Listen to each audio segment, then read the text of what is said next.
Well, good morning, everyone. Welcome to this fantastic committee. I will call the meeting to order and welcome everyone both here at the table as well as in the gallery in the attendance here today. Today we have under consideration the estimates for the Ministry of Energy and Minerals for the fiscal year ending March 31st, 2027. I will ask to go around the table, do introductions. For the record, Minister, please, when it comes to you, introduce your officials at the table, and then we'll carry on after you're done. My name is Nolan Dick. I am the MLA for Grande Prairie and the chair of this committee, and we will get started to my right for introductions. Thank you, Mr. Chair. Scott Sear, MLA for Bonnyville, Colic Simple. Chelsea Petrovic, MLA for Livingston McLeod. Sandy Howe, Fort McMurray, Wood Buffalo. Garth Roswell, Vermilion, Lloydminster, Wainwright. Jackie Armstrong, Hominick, Fort Saskatchewan, Bakerville. To your right and to your left. Good morning, Chair and members and colleagues, and Tanny. I'm joined today by Bob Murray, Wade Clark, part of the team to my right, and Roxanne LeBlanc and Tracy Watson. They are part of the team that represents the best team in the government for energy and minerals, and the best team, I think, in the country, if not the world, on regulation and management of a very complicated industry. So I'm Brian Jean, I'm the Minister of Energy and Minerals, and I'm happy to be here today. Oh, sorry. My name is Sarah El-Maliki. I am the MLA for Banff Kananaskis. Good morning. Good morning. Najwan Al-Junaid, the MLA for Calgary Glenmore. Good morning, Chair. Rob Miyashiro, MLA for Lethbridge West. Samir Kayande, MLA Calgary Elbow.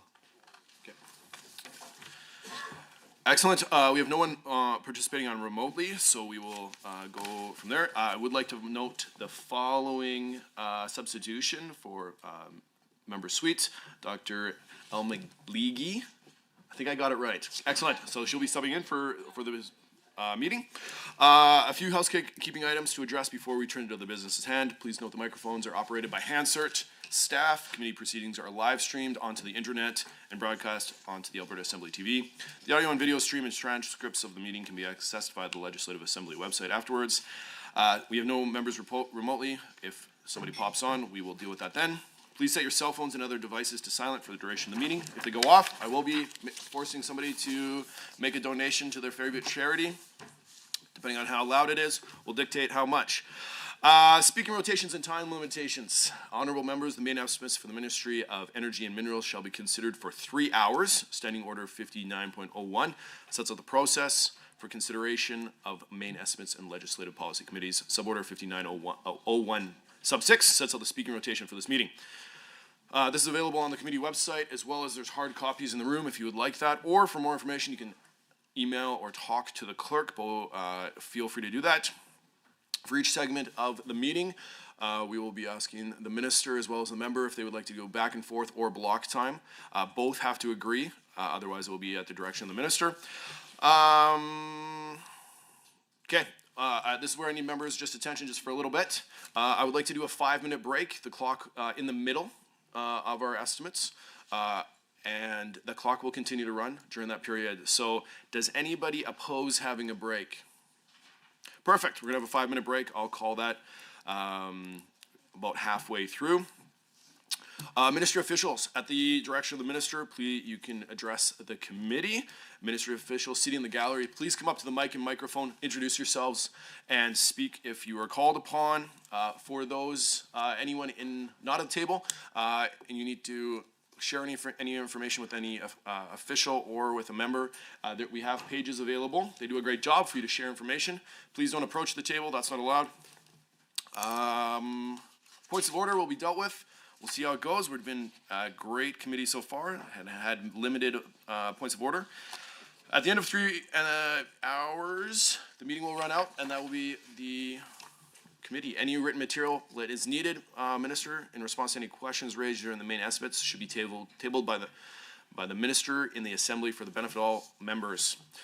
Finally, the committee should have the opportunity to hear both questions and answers without interruption during estimates debate. Debate flows through myself as the chair, including instances when speaking time is shared between a member and the minister. Minister, I got 10 minutes for opening remarks. I would love to hear more about your ministry and give you 10 minutes in order to offer some opening introductory remarks for us today at the committee. I will not try to control my mic. Thank you, Mr. Chair, and what a pleasure and honor it is to be here today. If I will, in absolute guarantee, run out of time today because I can't say enough good things about what we're doing at Energy and Minerals and the team that surrounds me. I want to let you know also that Adrian Begley and his team at the Alberta Petroleum Marketing Commission do great work for us, and Adrian is joining us today to make sure he keeps on the pulse of government. And of course, the AER Chair Duncan Au and CEO Rob Morgan. Rob is here today, and he is leading the team at the AER and doing a great job there too. And we're doing a total, not a complete restructuring, Mr. Chair, but a refinement of opportunities and taking those opportunities for the people of Alberta. As you know, Alberta is an energy powerhouse with some of the largest oil and gas reserves in the entire world. When it comes to oil reserves, Alberta is a titan with an estimated 137 years of oil supply, the fourth largest reserve in the world by current technology. And we have 144 trillion cubic feet of gas recoverable using today's technology, most of it in Tani Yale's riding.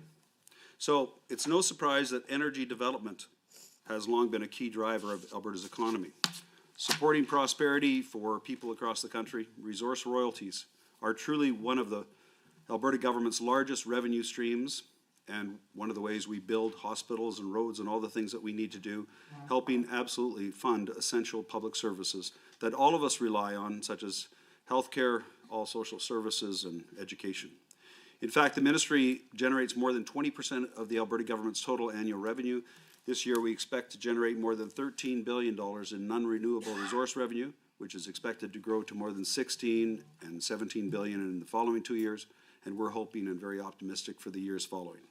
Beyond generating revenue, the ministry manages its resources efficiently while delivering a complex mandate across a broad range of responsibilities, including not just oil and gas, but also petrochemicals, emerging resources such as lithium and others, and of course minerals.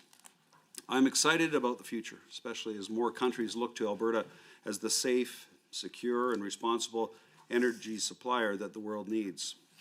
Alberta's government has a plan to enhance this position that includes doubling oil and gas production by 2035 and aggressively exploring new ways to get our products to expanding markets all across the world. Budget 2026 is a commitment to continue this robust plan to attract investment to grow and diversify energy and minerals right across all sectors. For 2026-2027, energy and minerals overall budget is about $894 million, which is actually a decrease of $227 million from last year. This reduction is due to several factors, including a reduction in the cost of selling oil, a decrease in the amount of economic recovery support, mainly due to a planned completion of the Heartland Petrochemical Complex grant under the Alberta Petrochemicals Incentive Program, and a decrease to the carbon capture and storage program due to its planned completion.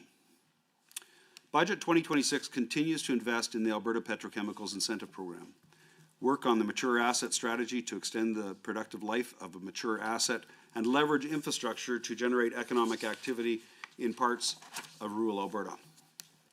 Advocating for greater market access for Alberta's resources, setting up the royalty in kind initiatives that we believe will help Albertans be part of the owner initiative that we're continuing to do, and continuing on the work on the coal industry modernization initiative and the metallic and industrial minerals royalty review. Operational funding will also support the department's work to continue to modernize the province's energy policy and our regulatory frameworks. These measures will help make Alberta a more competitive place to do business, strengthen investor confidence, and support job creation across communities. Alberta is right now globally recognized as a responsible energy producer, and we're taking steps to enhance our competitive advantage to attract investment and to expand our reach to new markets as global conditions continue to evolve, and they are evolving daily. One of our priorities is strengthening the regulatory system, as I mentioned. The Alberta Energy Regulator, or the AER, regulates energy and minerals development all across the province. The AER does a great job regulating one of the busiest and truly most dynamic energy sectors in the world. This year's budget allocates $283 million to the AER, an increase of $13 million from last year to cover items such as cybersecurity tooling and staffing costs. Most funding, almost all of it, actually comes from industry levies and fees, which are collected as revenue and not from taxpayers. I'd like to add that Alberta's government recently conducted a review of the AER as part of our commitment to continuously improve and to keep pace with an evolving energy sector. I'm pleased to report that 34 out of the 40 recommendations from the review have actually been implemented. Taking these steps will ensure that companies develop energy and minerals resources responsibly all across the province while protecting public and the environment. These actions will also help provide the regulatory certainty required to attract new investment, which we are seeking. For more than a century, oil and gas has built this province. However, like all energy producing jurisdictions, there's a need to clean up inactive wells and sites. And we're doing a better job today than we were yesterday and some decades ago for certain. To help address this issue, industry funding for the Orphan Well Association, or the OWA, is being increased so more oil and gas sites without a viable or legally responsible owner can actually be addressed. This year, the OWA has an allocation of $155 million, an increase of $10 million from 1 year ago. I think it's important to underscore that, consistent with our polluter pays principle, the OWA's work is funded through the Orphan Fund levy collected from industry, again, industry funded. The OWA's most recent annual report shows significant progress has been made. For example, the number of sites the OWA fully closed increased 22% in 2024-2025, and the association returned 14 square kilometers of land to people in Alberta, an area almost as large as Devon. The OWA also expects to see the number of reclamation certificates in the coming years continue to increase. This reclamation work is important to protect the environment while helping ensure a sustainable oil and gas industry for decades to come. And we're not stopping there. We're taking a bold approach that builds on Alberta's strength to attract new industries and to diversify our economy, including advancing petrochemicals development and expanding market access for our resources. Another great success story is the Alberta Petrochemicals Incentive Program, or APIP. Budget 2026 invests $87.1 million over 3 years for 3 projects funded by the APIP to help diversify Alberta's economy. These projects represent approximately $5 billion worth of capital investment by industry. Rocky Mountain Clean Fuels is projected to receive $6.9 million in 26-27 and $10.4 million in 2027-28. And for 2027-28 and 28-29, Nutrien is forecasted to receive $7.9 million annually, while Air Products Limited, Edmonton's Blue Hydrogen Complex, is scheduled to receive their first payment of $54 million in funding in 2028-2029. But these grants have helped create multi-billion-dollar opportunities in emerging sectors and have secured Albertans money at the same time. Currently, about $41 billion worth of industry capital investment in petrochemical projects at various stages of approval are part of the APIP program. APIP, and I did say $41 billion. APIP funds 12% of a project's eligible capital costs for any petrochemicals facilities using natural gas as a feedstock after it becomes operational. Energy and Minerals is also responsible for expenses related to the cost of selling oil. The Alberta Petroleum Marketing Commission, APMC, bears all costs related to the marketing and selling of Alberta's in-kind royalties on behalf of Alberta's government through the Conventional Oil Royalty in Kind, or CORIC, initiative. In 26-27, the cost of selling oil is expected to be $333 million, which is a decrease of about $73 million compared to the previous year. The cost of selling oil includes purchased oil volumes, pipeline and trucking costs, as well as marketing fees. In addition to accepting conventional royalties in kind, Alberta's government now has the option to take its bitumen royalty share in cash or in kind through the Bitumen Royalty in Kind, or BRIC, initiative. This program will allow Alberta's government to sell the province's resources in ways that directly benefit the people living in Alberta and take a more strategic long-term approach to our investments. Taking this action will enhance the province's position as a significant player in the global oil markets, enabling the province to achieve top pricing and to attract more private investment. Excellent. Well, thank you very much, Minister. We are going to go to the official opposition side. It is a block of 60 minutes. No person can speak for more than 10 minutes in a row without passing it back to either the minister or the minister back to a member. There will be a timer. Minister and member, sorry, I'm seeing Member Aljanid is going to be going first. Would you like block time or would you like back and forth? I would prefer block time. Okay, perfect. Block time it is. Member, you have 10 minutes to ask your questions. Okay, well, thank you, Mr. Chair. Before we start, I'd like to thank the public service. Thank you for all the hard work. It's a tough ministry to manage. Thank you for your wisdom, the expertise you brought to the table. So thank you.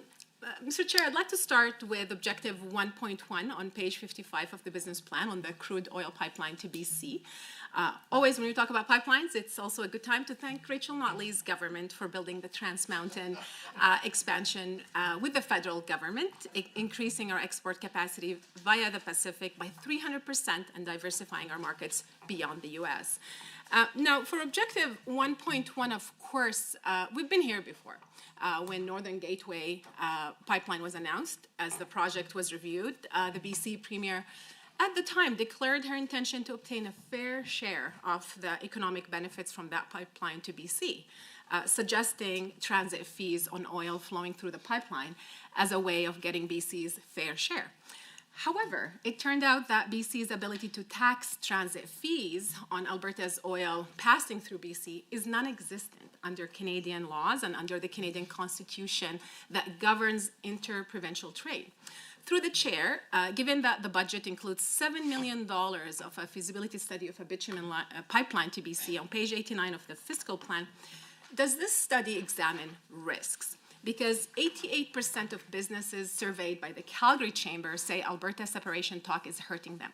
Will this study examine what happens if Alberta loses Canada's interprovincial trade protections? Then BC would be free to tax oil flowing through that pipeline.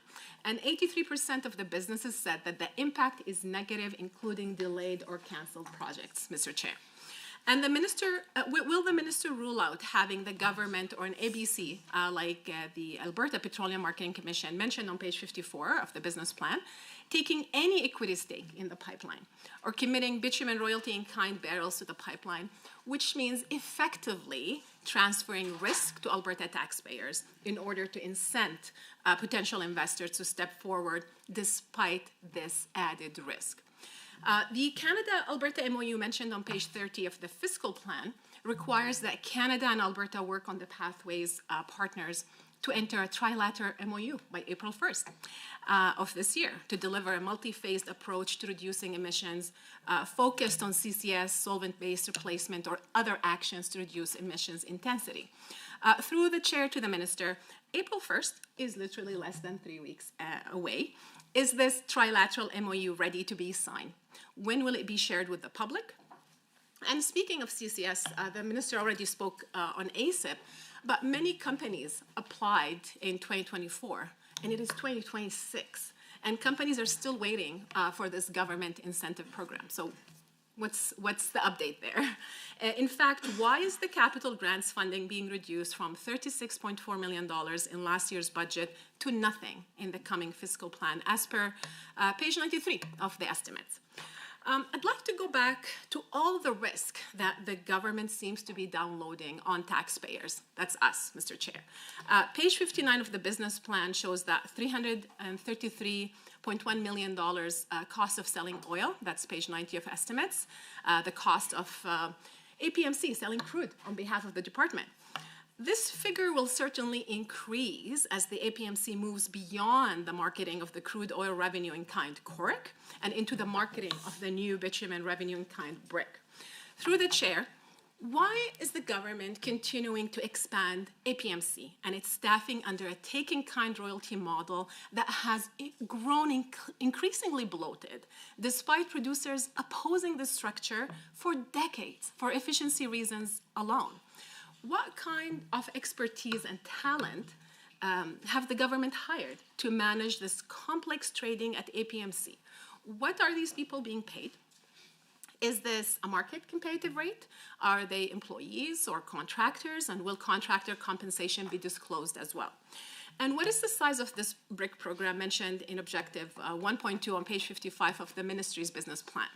Can the Minister provide 2 examples of how the $900 million of borrowing authority would be required by APMC under BRIC, especially given that it will have acquired the bitumen using non-cash royalty credits?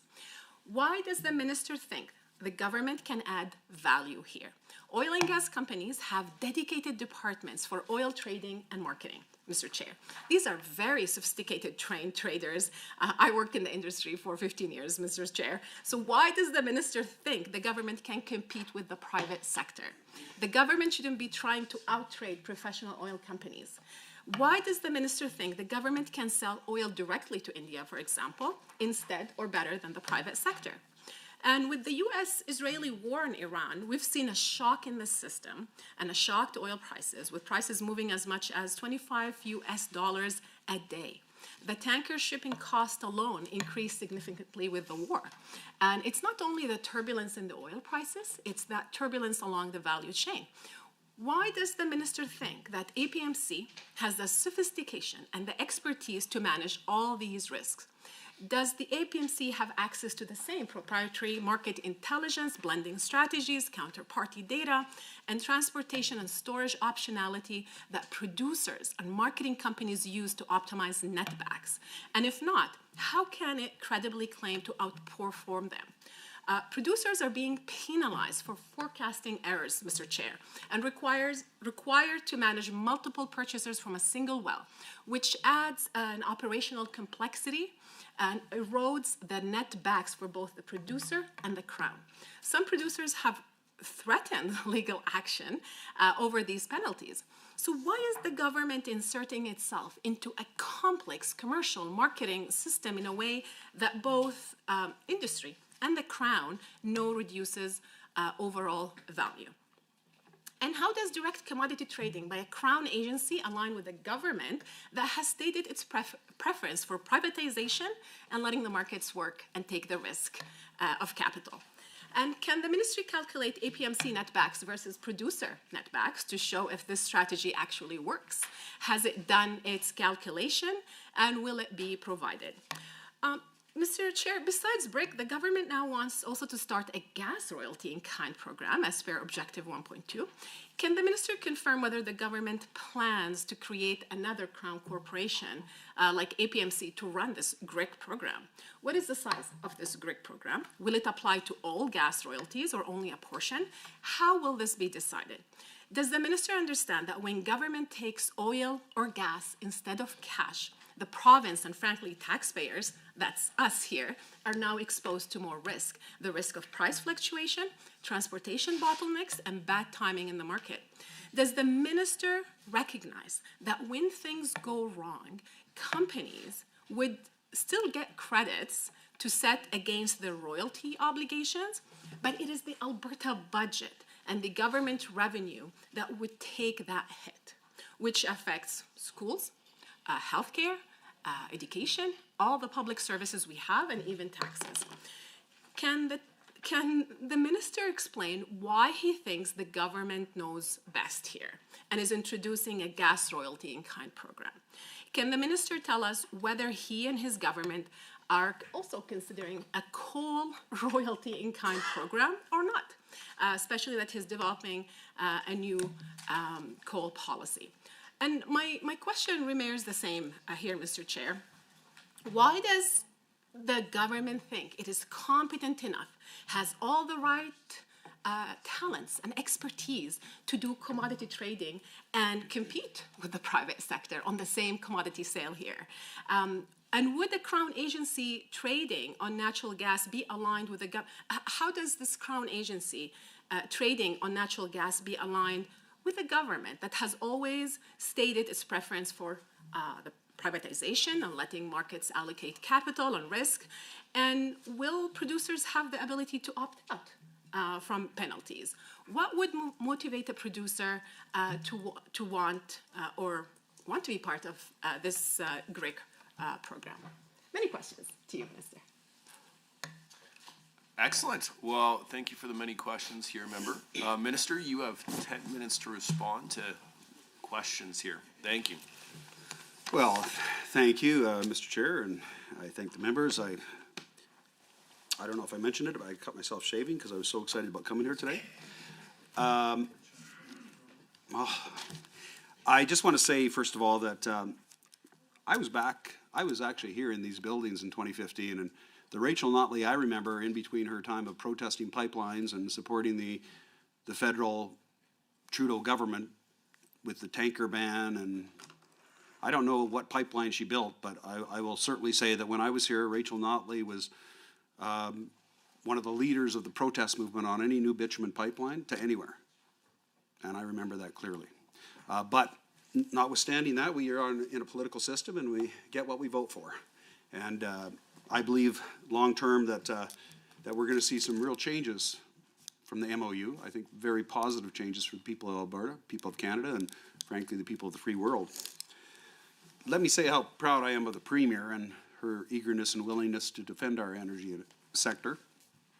The Premier called out Trudeau's 9 bad laws that, by the way, Rachel Notley supported, and started the process to get them fixed. The NDP opposition opposed her on this, and I do remember a particular time Rachel Notley, not to belabor the point, was out in NDP land in British Columbia supporting the tanker ban and waving around a placard. And if you don't believe me, maybe you should go on to Twitter. I think that is still there. But I digress, and I will try to focus on what's so incredible about our energy sector. First of all, a lot of people said that this couldn't be done. The pundits, the media, and others. And of course, the NDP didn't want it to happen.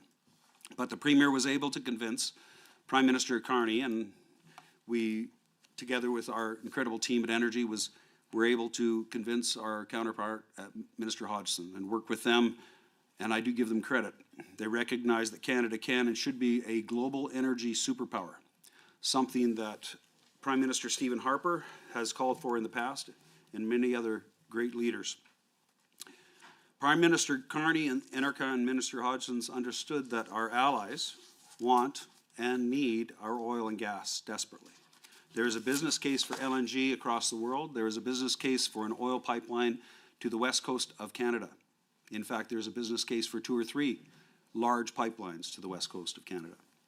Prime Minister Carney walked away on the emissions cap, which was really a production cap and beyond their jurisdiction.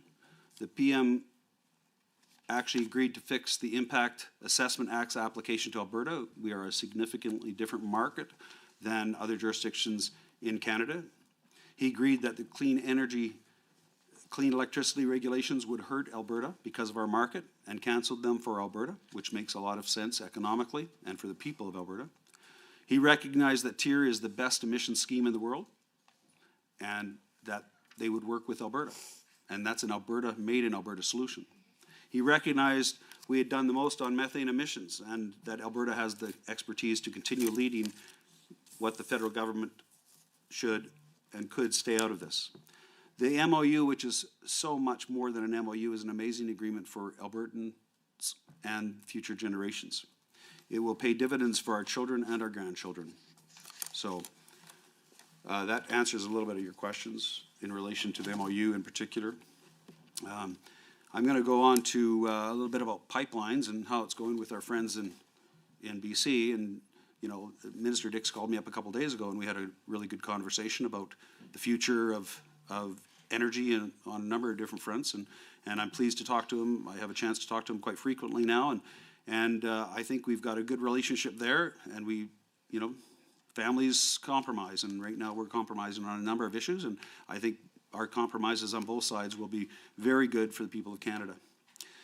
We're engaging with BC, and of course, we are engaging firsthand with the Indigenous peoples along the route and within the provincial boundaries. Our government is collaborating with British Columbia to ensure that its people share substantial economic and financial benefits of the proposed pipelines. This includes joining federal partners in engaging with British Columbia in discussions on the pipeline project, including potential development and construction and how quickly we can get it done.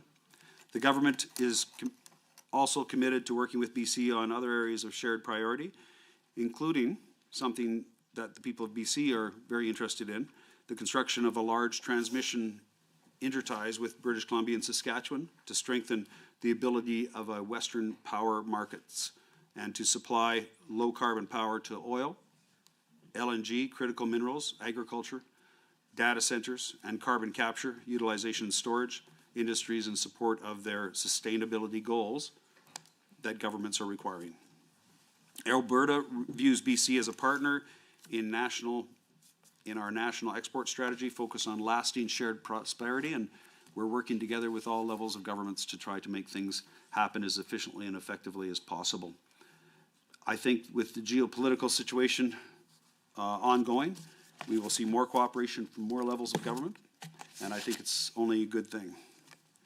I'm going to go on to BRIC now a little bit because I know it's a little bit complicated, but I think the reality is it's a very good program that has very good long-term opportunities for Albertans and for the government as a whole.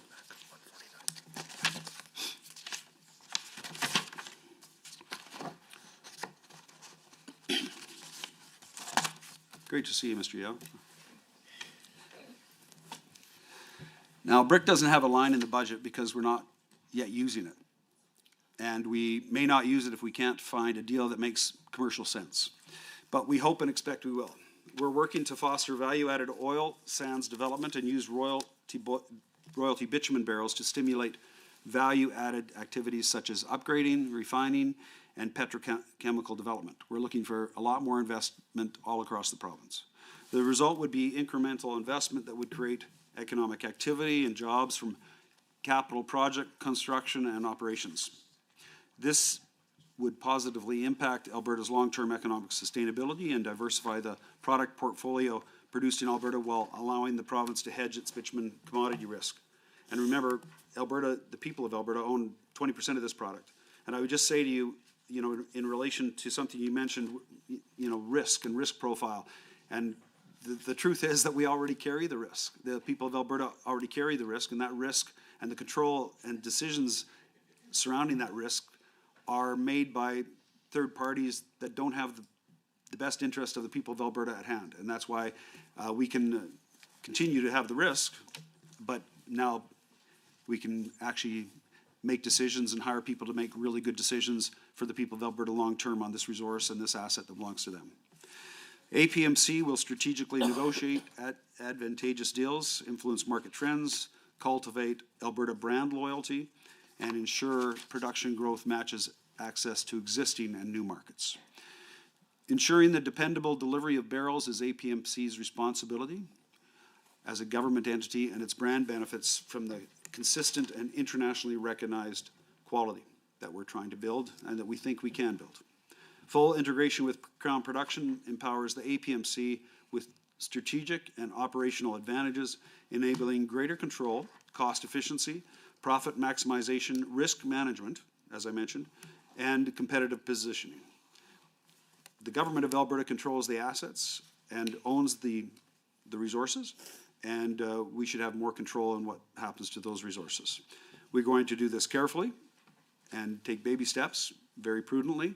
It matters to do this well. It really does. But the truth is we already have the risk. We just don't have any decision within that risk at this stage. This will allow us to do this. We don't want to repeat, for instance, the actions of the NDP, which told AIMCO to invest in Alberta energy companies and somehow managed to pick a losing investment on almost every single solitary deal that they made. We will not do that. And we are positioning ourselves accordingly. Mr. Chair, how many more minutes do I have? You have 56 seconds. Okay, well, I'll try to talk about Pathways. Pathways, or the Oil Sands Alliance, is an agreement between major industry players, particularly oil sands players, that are looking at opportunities to do a better job in what they do. And they're working with government on a number of things, including a carbon trunk line from Fort McMurray to Cold Lake. We're waiting for them to move forward on that as part of the MOU, and They are working well with us and well with the federal government, and we're hoping to have agreements in place very soon in relation to all of the issues that are outstanding with Pathways or the Oil Sands Alliance. Thank you, Mr. Chair. Well, thank you very much. Excellent, okay. Member El Maligi, I'm gonna get it. I'm gonna get this by the end of the meeting. You have 10 minutes for questions. Thank you very much, Mr. Chair. You are there. You just need to stop stumbling on it, but you'll get there. I have faith. Thank you very much, Mr. Chair, and thank you to the Minister through the Chair for the answers to my colleagues' questions. I just want to take a minute, 10 seconds to set the record straight. So it was under the Rachel Notley government that the TMX expansion was approved and that those deals were made. So it really is under the previous NDP government that the first pipeline to Tidewater was built and expanded in many decades. And also, the Rachel Notley called the tanker ban a stampede of stupid, calling the bill that allowed the tanker ban to happen divisive and undermining national unity. So I just wanted to correct the minister's previous statements in that regard. However, I want to focus on outcome 1 of the business plan on page 55 is about Albertans benefiting from responsible energy development and access to global markets. I'd like to explore this idea of responsible energy because I think it can mean so many things to different people. What does responsible energy mean to the minister? Is it environmentally responsible, community responsible, economically responsible? And if so, how does the minister feel we are meeting that outcome? Because from constituents across Alberta, I hear concerns about energy development that didn't adequately or effectively consult with local community or First Nations, didn't deliver on environmental monitoring expectations and or enforcement commitments, and didn't distribute wealth and economic benefits equally. Objective 1.3 on page 55 speaks to engaging with partners to firmly establish Alberta as an integral, reliable partner in global energy security and transition. Transition to what? The UCP government nearly killed the renewable energy sector with the moratorium on renewable energy development. So what is this government expecting us to transition to? On outcome 2 on page 57 of the business plan, is around stewardship of the resource. Objective 2.3 is around modernizing Alberta's coal legislation and policy and regulatory framework to guide responsible development and protect the environment and collect royalties. I assume this is about the Coal Industry Modernization Initiative. So through you, Mr. Chair, to the Minister, where is that? I thought we were going to see the CIMI last December. Is the increase in the energy policy budget to $74.5 million on page 91 of estimates reflective of the development of the CIMI or something else? Who was consulted on the development of the CIMI when, and will the minister table minutes from those meetings and consultations? How is development of the CIMI different from any of the other previous public consultations around coal in the past? How will the CIMI address the previously labeled advanced projects like Grassy Mountain, which through you, Mr. Chair, to the Minister, are gravely concerning because it's actually the advanced projects that are generating the most public consternation at the moment?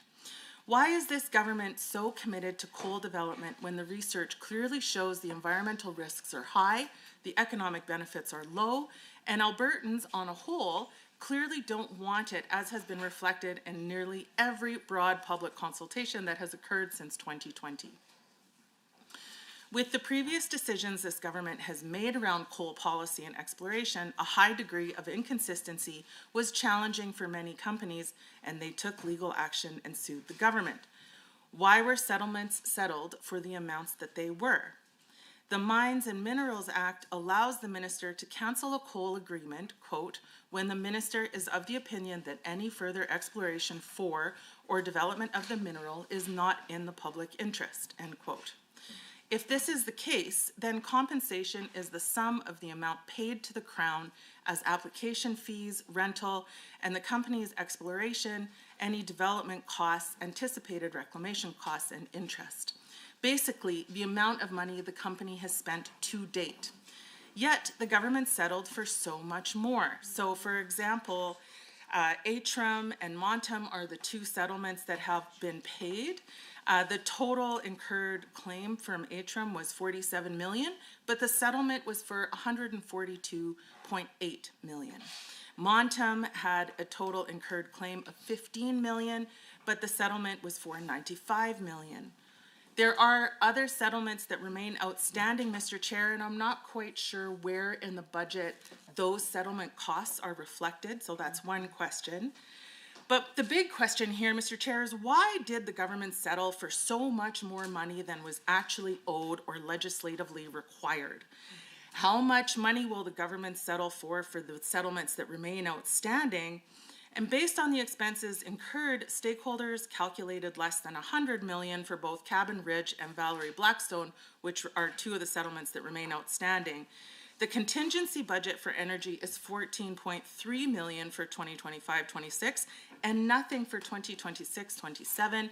That's on page 89 of estimates. So where is the additional settlement money reflected in the budget, and will this contingency from page 89 be allocated towards settling more lawsuits based on this government's flip-flopping decision-making on coal?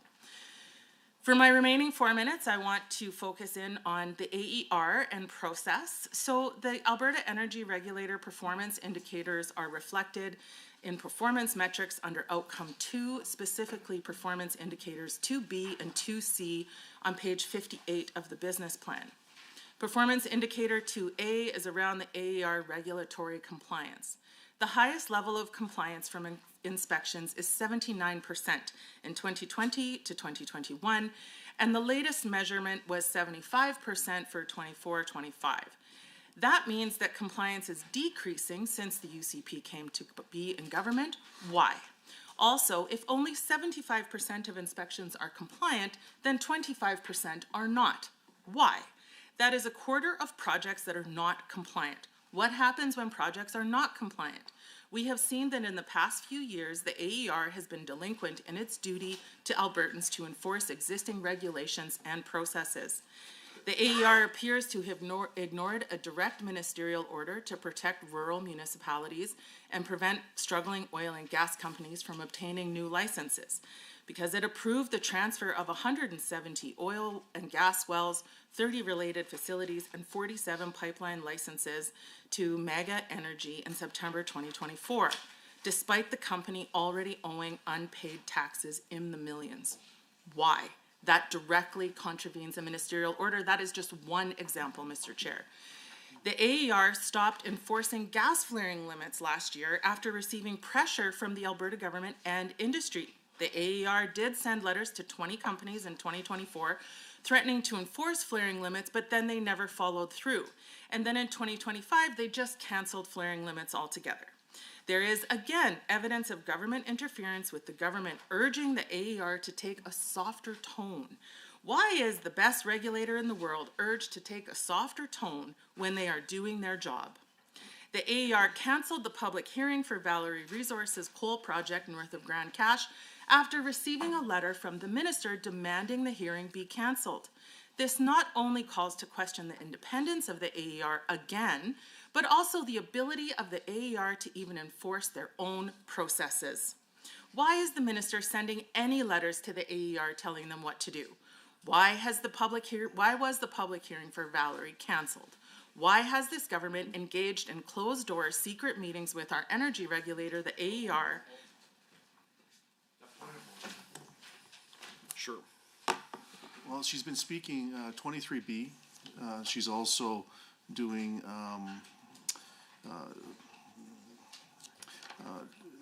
allegations H, I, and J. She's been talking about secret meetings and controversy and all of these wonderful intentions that the minister or his staff are taking, which is completely out of order. It's also been very distressing to hear that she's, I guess, moved off of the estimates, because I don't see anywhere where we're going specifically into cases before the AER or before the courts are something that should be brought up. Actually, I think that that's actually one of the G as well. I believe that G is there. So she's strayed so far from moving this forward. I ask that she returns back to the business plan, the budget, and strategic plan, and not just throw out random lines that make loose connections that aren't there. Thank you. Yes, sir. Thank you very much, Mr. Chair. The member is very clearly referencing section and objective 2B of the business plan, and the operation of the AER is there's a big budget line item associated with that, and so this is a fair line of questioning to ensure that the AER is working for the people of Alberta. Thank you. Thank you. I appreciate both perspectives on this. I think if these are about budget considerations, so let's keep it to the budget considerations. Personal perspective of how meetings and stuff like that, we need to keep out of this conversation. Conversation and questions around the AER are absolutely on the table, but if we can remove the type of language that could be considered maybe a little bit more aggressive for others, that would be fantastic. So I will not rule this, it's my job to rule on a point of order. I will not rule this a point of order, but I know that members of this committee are all very able to keep this on the rails, and I would love to continue to do so. So member, continue with your questions. Thank you, Mr. Chair. For the record, I think the functioning and operations of the AER is well within the confines of this budget. And performance indicator 2B is around regulatory compliance. If the AER is not functioning to meet its own objectives and mission, how can it possibly enforce regulatory compliance of the industry that it is charged to monitor and enforce? And also, for the record, these meetings that I speak of are not rumors. They were actually reported in the Globe and Mail on November 5th, 2025. So this is public information. This is not something that somebody's whispering in my ear. I am very concerned, Mr. Chair, that the AER is canceling public hearings and defying its own process, which actually inhibit its ability to do its job and meet performance indicator 2B and enforce existing regulations. I'm sorry, Mr. Chair, this is a very big issue. The AER is clearly letting Albertans down. It's not doing its job. There is clear evidence that the minister is interfering in the functionality of the AER by sending them letters and telling them what to do. Performance indicator 2B is around pipeline safety, and it shows the number of pipelines sustaining damage and releasing substances that are affected a large area. What about the pipelines that weren't reported, Mr. Chair? Does the minister know how often this metric is underreported? How is significant impact measured? A report by the AER said that most incidents are classified as low consequence, but there were 307 incidents in 2024. Wouldn't a better measure of success be the volume of toxic substances that leaked out of the pipeline rather than the number of incidents itself? The minister has repeatedly... Excellent. Well, thank you for the questions, member. Minister, you have 10 minutes in order to respond to the member's questions. Wow, where do I start? It's thank you very much for being here today, and I just want to say to all those people online that listen to that line of questioning that they need to know that this member from Banff Kananaskis does stand up for side cut mining and particular mines in her riding, and lobbies for them frequently and talks about how good they are, the ones in her riding. So I don't know why she opposes other people that want employment in other ridings that have mines that do it at the very, very highest level in the world. I thought the AER was... I apologize. That's a point of order. I'm calling on 23 HI and J. Basically, the minister does not know what's in the member's mind, and a personal attack is not appropriate. It reduces the quality of debate in this committee, which I'm committed to keeping on the rails as much as anyone else. Thank you. Appreciate it. Sure. I think this is a matter of debate. I have heard, and it is on record, the member opposite advocating for the mines in her riding. I think, and I don't want to exactly quote, but tourism is not enough for my riding, and advocated for the 3 mines that were in there. So this is public record, and I think this is a matter of debate. I don't believe it is a point of order. Give me one second. In a point of order, Minister, unfortunately, because it's a committee proceeding, you aren't able to weigh in formally, but thank you for the offer. This one is a tricky one because it is, we do have things on record on both, and so I think at this point, let's keep things talking about the policy, or sorry, the estimates, and not the as well directly. And so I won't call this a point of order. But if we can keep things directed towards the scope of the conversation instead of directed towards individual members, that would be great. So thank you for both of those on both sides on the comments from both members. But Minister, you may carry on. We paused your clock as well. Thank you, Mr. Chair. And the only reason I wanted to interject at that moment, the great thing about being a witness is you get to say what you want to. And it was a compliment.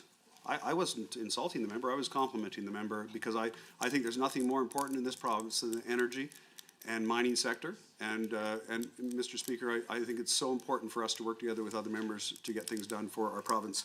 And long term, it's going to be for the betterment of all Albertans, and I want to be part of that, as I know she does too. I just want to congratulate Jason Kenney. In 2019, in June, he was elected as Premier, and that's actually when TMX was finally approved.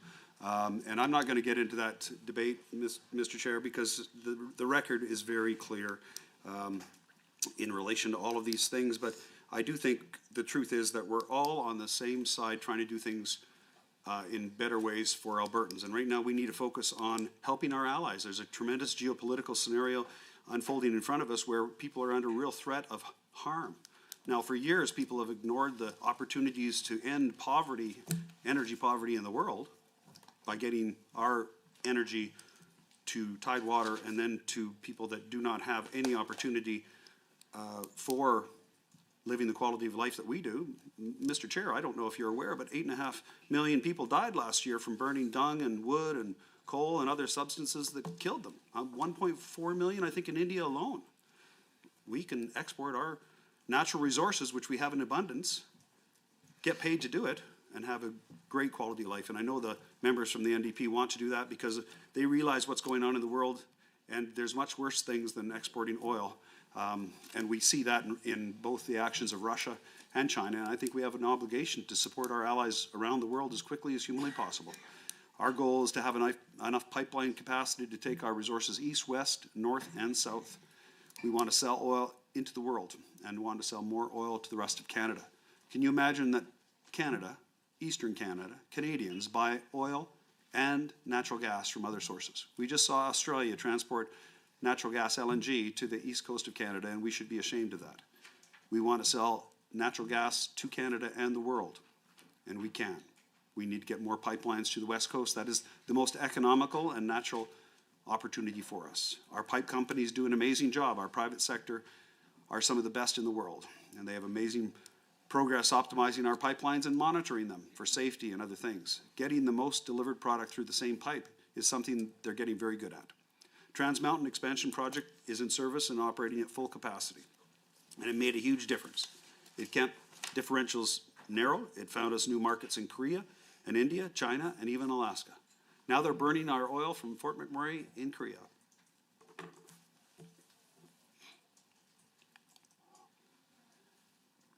Now, just imagine how well we would be doing if Trudeau and Jagmeet Singh had pushed for more export capacity rather than less.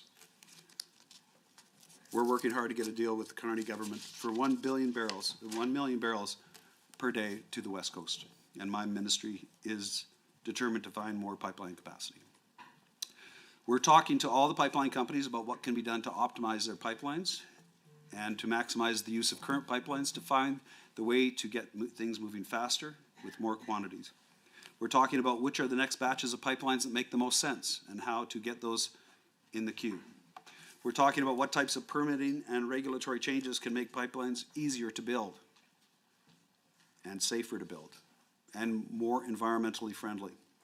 This government knows that more pipeline capacity means more production, and more production means more royalties to pay for healthcare, schools, roads, bridges, better education, and better social services. oil and gas make Alberta a better place.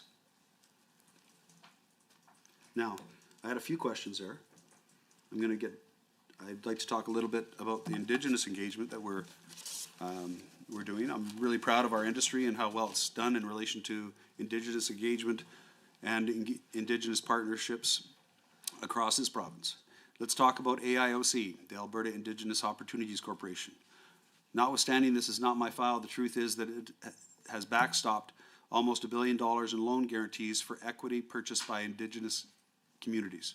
We're helping these communities make utility-grade investments, which will generate safe, predictable, long-term return on investment for generations. Nobody does Indigenous participation in industry better than Alberta, right across the world. And no industry in Alberta does it better than the energy industry.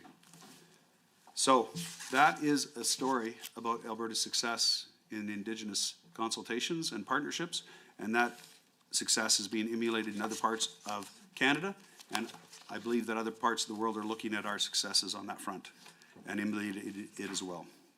Now, I think we had two more questions there that I'd like to answer. You'll have to be patient with me. I have a very big binder here.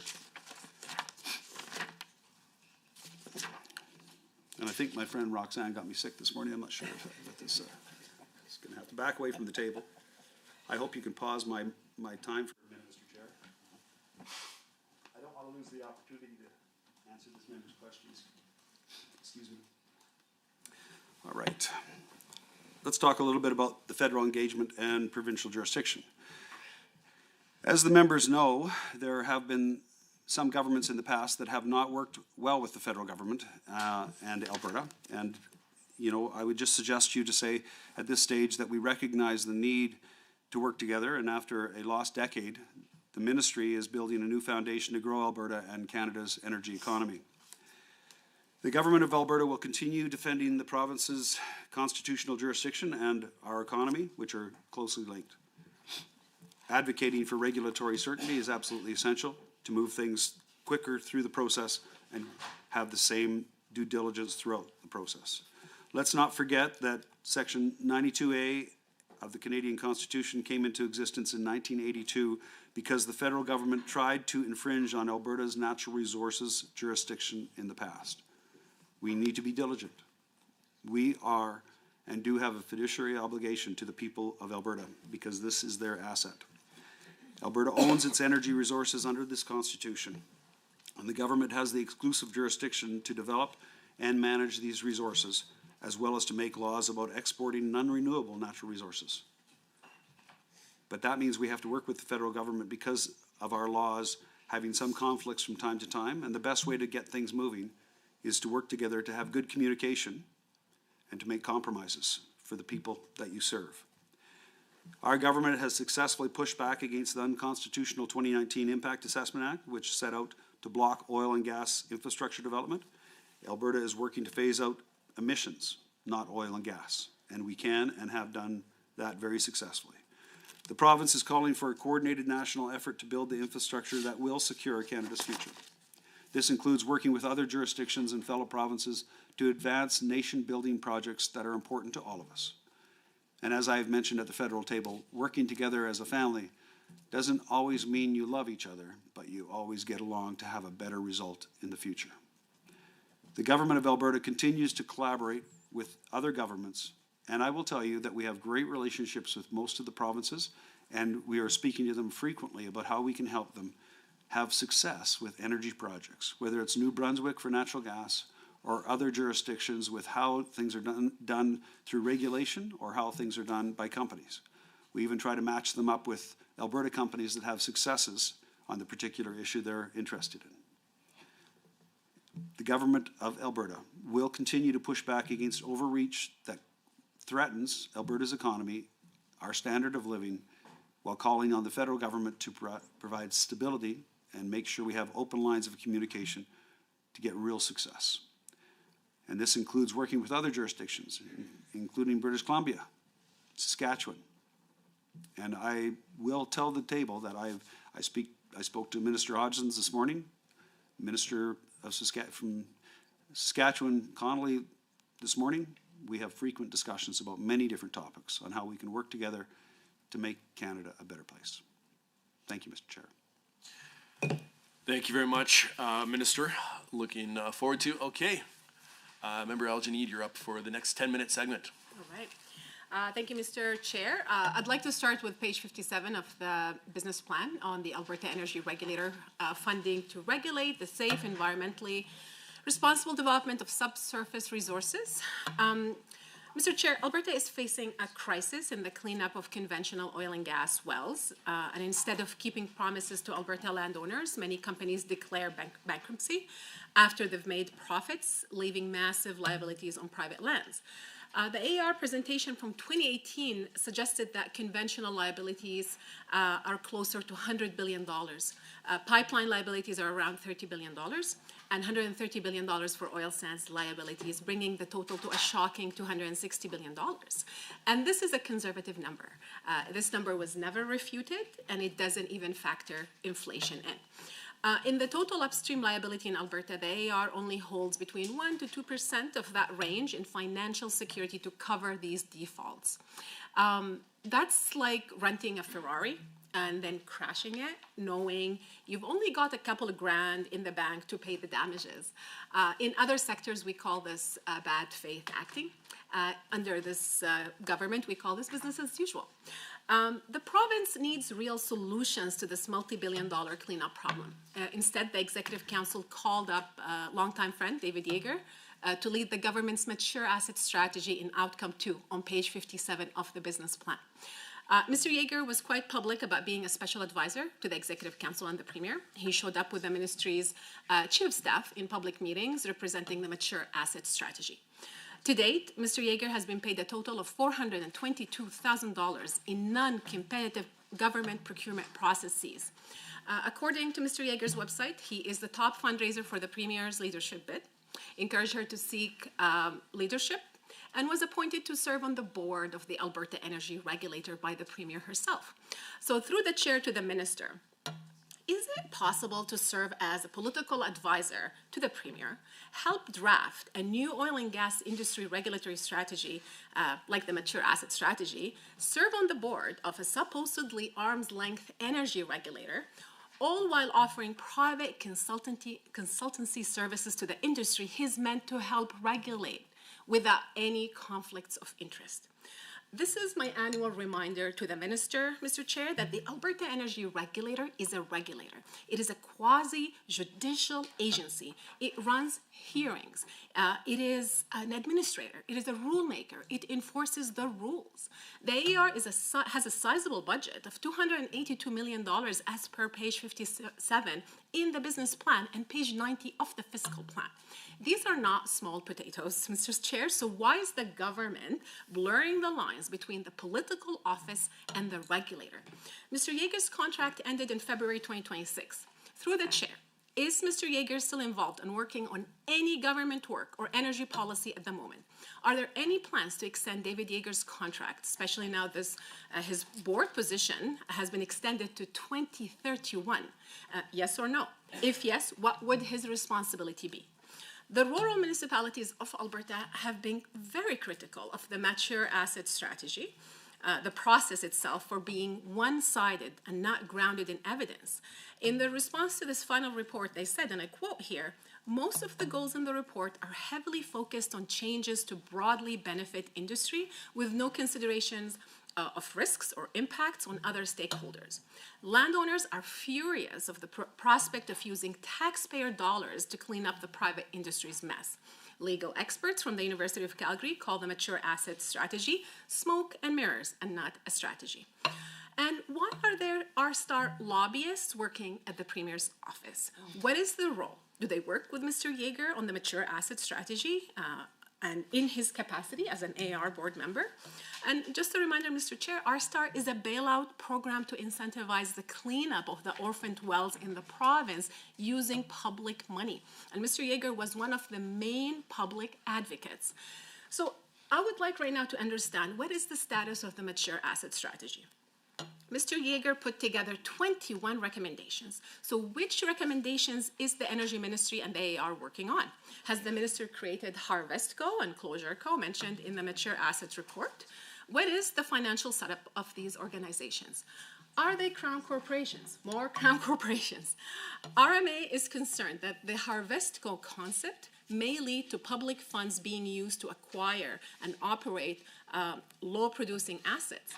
I'd like to remind the government that abandonment and reclamation costs were known obligations when mineral rights were issued and were part of the full cycle economics of those projects. So why is the province considering any structure that shifts those obligations toward the public? I'd like to spend a moment on the liability management framework in the minister's mandate letter and outcome 2 on page 57 of the business plan. It is actually fascinating to follow the conflicting accounts on liabilities. On one hand, the AAR tells the public that industry closure activity and performance on liability management is going well. Yet, Mr. Yeager tells the public in the Mature Asset Strategy that there are significant problems with the implementation of the liability management framework. So which is it? Is the liability management system effective and stable, or is the liability management system so ineffective that it needs to be replaced? In 2023, in his report, the Auditor General specifically said, and I quote here, that parts of the system of the AAR have not operated effectively. Through you, Mr. Chair, what has the minister done to address the Auditor General's concerns with the AAR? What are the minister and the AAR's processes to demonstrate the OWA's operations are ensuring the sustainability of the orphan fund? And what is the minister's position on processes to ensure that license transfers are being approved only when operators can fulfill closure obligations? License transfers is part of outcome 2 on page 57. The status of the Shell Cavite license purchase and sale transaction raises many questions on the failure of the AAR to fulfill its obligations with respect to the wells licensing, and is consistent with the AAR's obligations as per the Responsible Energy Development Act. The transaction is troubling because in order to drill a well in Alberta, Mr. Chair, an exploration company needs to have both a property interest in the oil and gas and a well license from the AAR. It needs two things. If Shell Canada sold its Foothills assets years ago, why does it still hold the licenses while Cavite Energy owns and operates the facilities, Mr. Chair? Why has the regulator not required Shell and Cavite to submit a new license transfer application to resolve this situation? Section 16 of the Oil and Gas Conservation Act requires a licensee to have a working interest in the well. So how can Shell legally remain the licensee if it no longer owns the assets? If something goes wrong at these sour gas facilities, Mr. Chair, who is actually responsible? And who is responsible for the environmental liabilities? Is it the owner or is it the licensee? And given the age and the risk profile of these sour gas assets, why hasn't the AAR used its authority to cancel or suspend the licenses? Why is the regulator allowing years of uncertainty about these responsibilities and the cleanup responsibilities? How can Albertans have confidence in the province's liability management framework in outcome 2, page 57, if the ownership and licensing of major assets like this one remain unclear?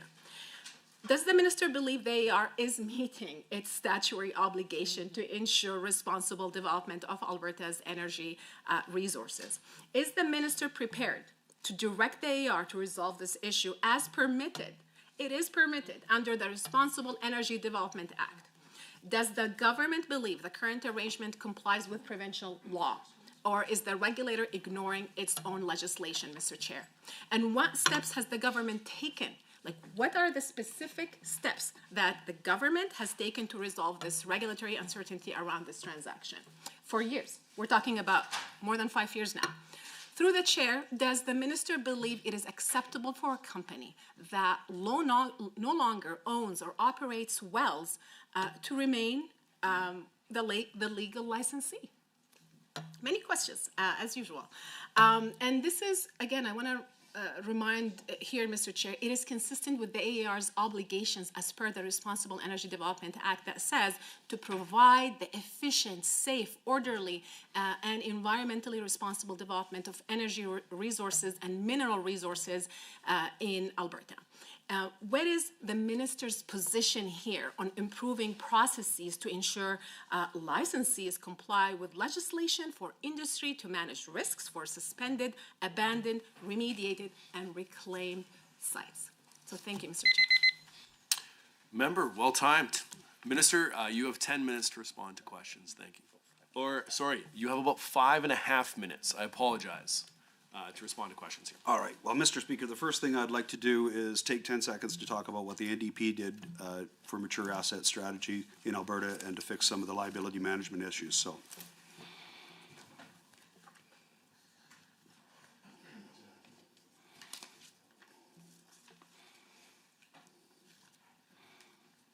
all right.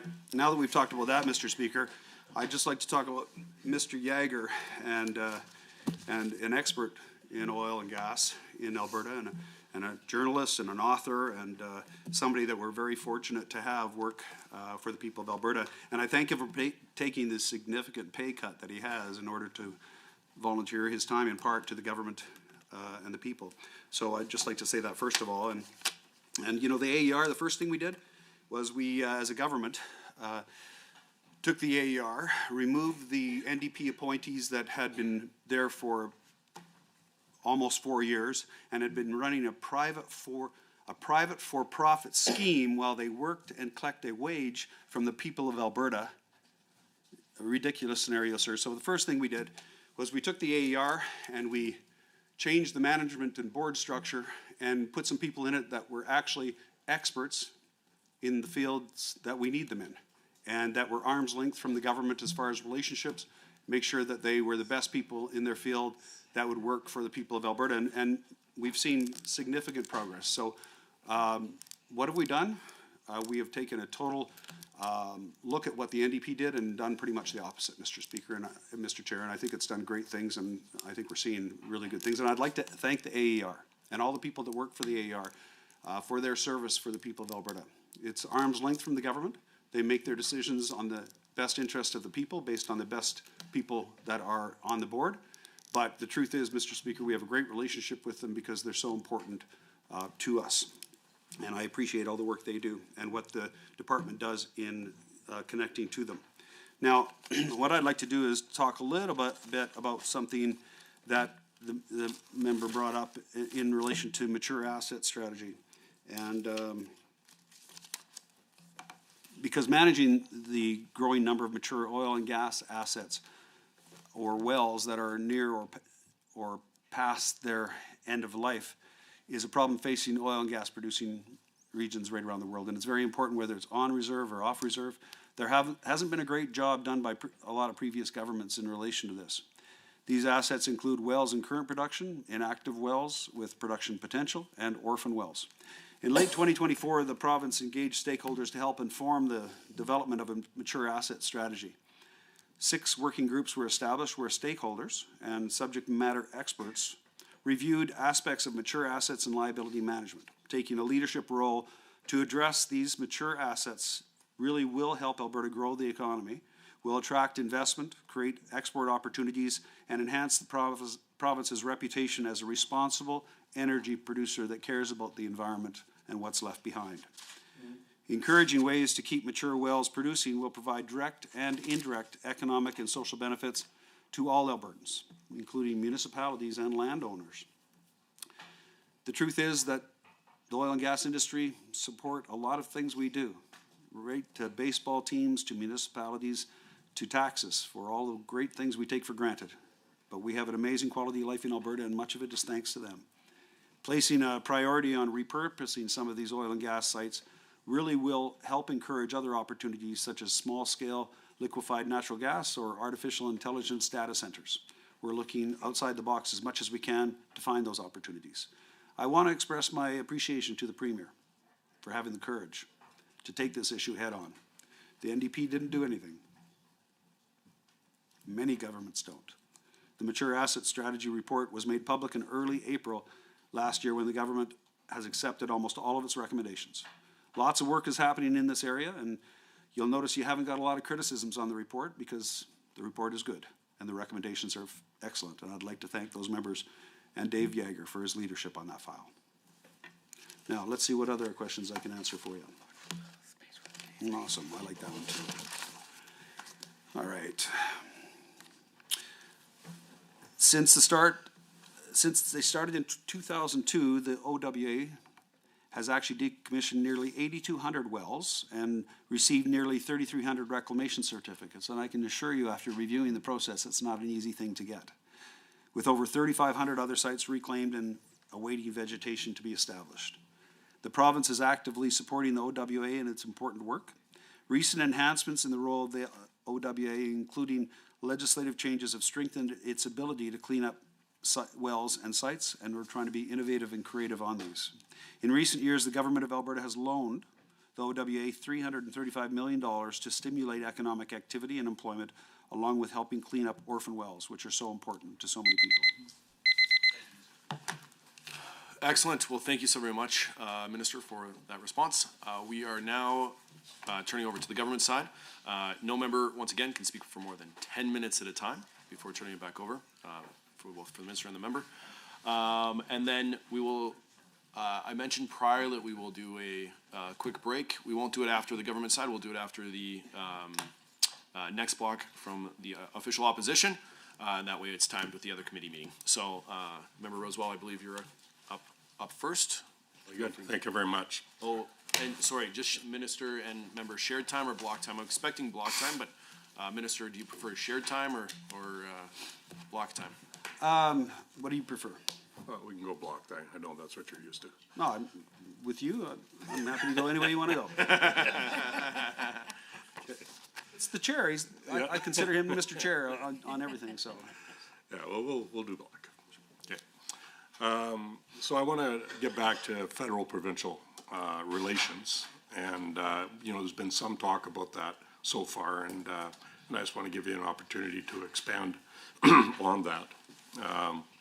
So, Mr. Chair, through you to the minister, I'd like to ask about key objective 2.1 on page 57, which states that the ministry will advance Alberta's provincial jurisdiction to defend the province's energy and mineral interests against federal overreach, while fostering constructive engagement with the federal government and building strategic alliances that provide regulatory certainty to increase investment opportunity. One of the government's core objectives are to defend Alberta's jurisdiction and interests from encroachment while fostering constructive engagement with the federal government. On November 22nd, 2025, the government signed an historic Memorandum of Understanding with Ottawa that establishes a framework for advancing energy and mineral priorities. So in the deal, the Alberta negotiated concessions from the federal government, an agreement to kill or alter most of the bad laws in place by the Trudeau Liberals, supported by the Alberta NDP and designed to kill the energy industry.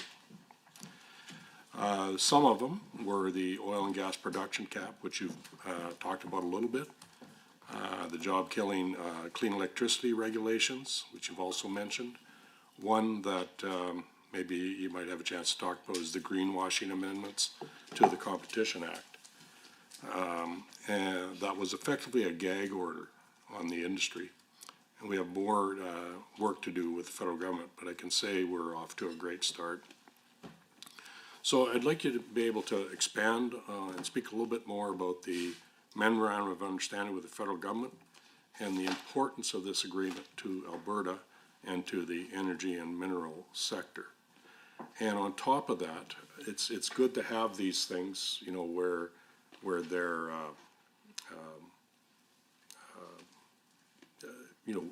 we're going to do this, but then we need to see the action part of it.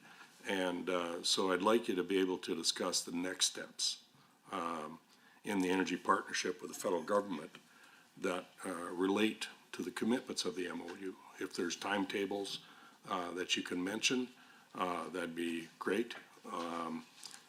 Things like just, and maybe if you want to expand to some of the other ones of the 9 bad laws that we had identified.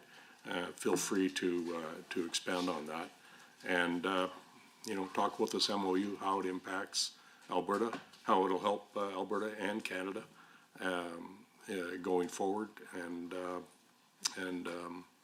it's, you know, it's a good deal. It's a good opportunity to, I'll say, brag a little bit about a job well done. So I will now pass on the discussion to my friend, Member Yao.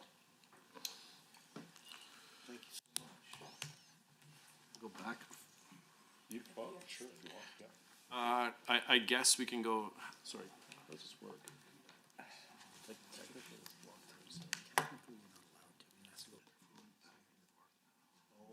the minister needs to respond if you're going back and forth. He needs to be able to respond. All right, so, thank you. So how this functions in block time is, it actually goes back to the minister now, and then it goes back to another member, because it's the caucus's time allotment. You still have your full allotment of time, but, you can't pass your block of speaking time over to another member. So Minister, you're now up for your response to Member Rosewell, and then we will come back to MLA Yao, it looks like afterwards. Well, I'm at your disposal, Mr. Chair, and I thank you very much for your questions. Anybody that heard the question understands why I'm so flexible on it. Great questions. I just want to say, first of all, Mr. Chair, that, you know, my deputy, Larry Kallmeyer, couldn't be here today because he's actually negotiating with the feds on the MOU in Calgary. Hope I'm not giving away any secrets or anything, but, you know, so the truth is he's working hard. He flew down last night. I talked to him for about 30 minutes this morning. He's going in very optimistic, and we're hoping some great things happen as a result of his discussions and negotiations today. The Memorandum of Understanding, which people refer to, with the government sets out a path forward to get a bitumen pipeline approved and built. And why do you say bitumen pipeline? Because that is the most profitable single thing we could ship to anywhere in the world right now that we have as a natural resource in those quantities. And in such revenues that our royalties and taxes are paid to such a large degree. As people recognize, Alberta is doing extremely well because of the oil and gas industry, in particular bitumen. But the truth is that wealth is spread significantly to the federal government in many different ways, including employment earning taxes, et cetera, from the oil sands. The government is committed to working with the federal government to diversify these market access opportunities and to bring home better value for people across Canada, and frankly, a better product to the world. The federal government knows 1 million barrel per day oil pipeline to the West Coast will be the single largest project in Canada, delivering more jobs and economic security than any other realistic undertaking. When I had the privilege of meeting with the Prime Minister, I actually mentioned we need 4 pipelines like this, and he thought we should start with 1. But we have the capacity and we have the demand in Asia for full 4 pipeline capacity. And we should be seriously thinking about not just this one, but the next one and the next one after that. Delivers value and quality of life for all Canadians and truly a better product for the world. This agreement, this MOU, reflects a shared commitment to reducing emissions, streamlining regulations, and advancing Canada's economy as a true energy superpower. The MOU establishes a framework for Alberta and the federal government to work together cooperatively within their respective jurisdictions and to unlock natural resource production and transportation in Western Canada. It is a true agreement of cooperation. The MOU supports Alberta's goal of increasing oil and gas production to meet export and national security objectives while reducing emissions intensity to best in world-class levels by 2050. The federal government has agreed to collaborate with Alberta to provide a clear and efficient approval process for the pipeline under the Building Canada Act. The agreement commits both governments, Alberta and Canada, to reducing regulatory overlap, simplifying regulatory systems, including targeting a minimum 2-year time frame for permitting and approvals, which is pretty exciting considering if you think about how much the other pipeline applications took and then just dropped by the wayside at the end. This agreement places as a center point, a focal point, the consultation with Indigenous leadership. The MOU truly supports meaningful Indigenous participation, including Indigenous ownership, partnerships, and economic benefits. The MOU represents a significant step forward towards removing barriers that have limited Alberta's market access and constrained investment in the energy and minerals sector. Now, you had a question in relation to Alberta and the federal government and how we've committed to appointing an implementation committee to deliver the following agreements by April 1st, 2026. A carbon pricing equivalency agreement administered through TIER, a methane equivalency agreement with a 2035 target and a 75% reduction relative to 2014 levels, which would be pretty much the best in the world. A cooperation agreement on impact assessments to reduce duplication and streamline approvals, which I'm very optimistic about. Alberta is acting as a proponent for advancing an oil pipeline to the West Coast to supply primarily Asian markets, but also to have flexibility on supply to other areas, with an application ready for submission to the Major Projects Office on or before July 1st of this year. Indigenous co-ownership, partnership, and perspectives are critical to every stage, and we've been engaging with them since before this became a public announcement. And we will help deliver a proposal that provides this project is undeniably in the national interest.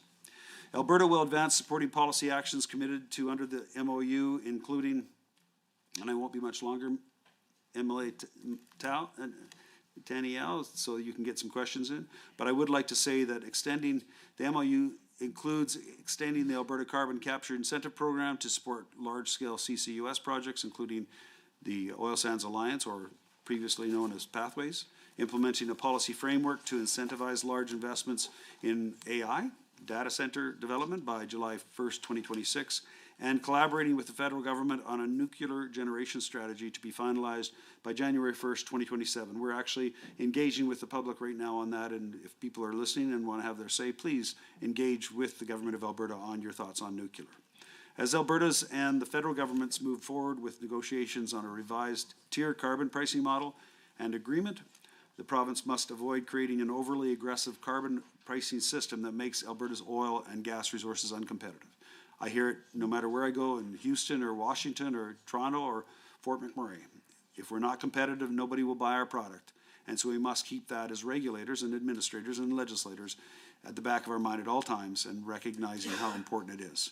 Because we compete with producers in the United States, the Middle East, Russia, and Venezuela. And every barrel of Canadian oil is a better barrel of oil.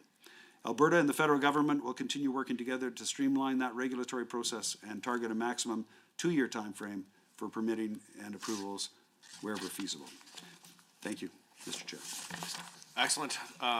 Back and forth member or block time? We can do block, yeah. Sure.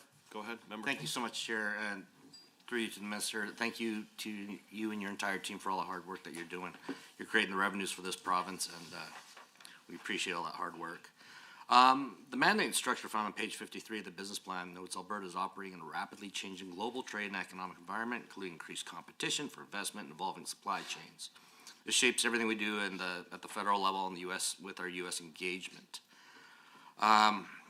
Perhaps now with the strife, whether it's in Russia or Venezuela or the Middle East, perhaps now finally people are seeing Canada as a stable place to invest their money, and if perhaps our federal government can demonstrate that they have confidence in the industry as well.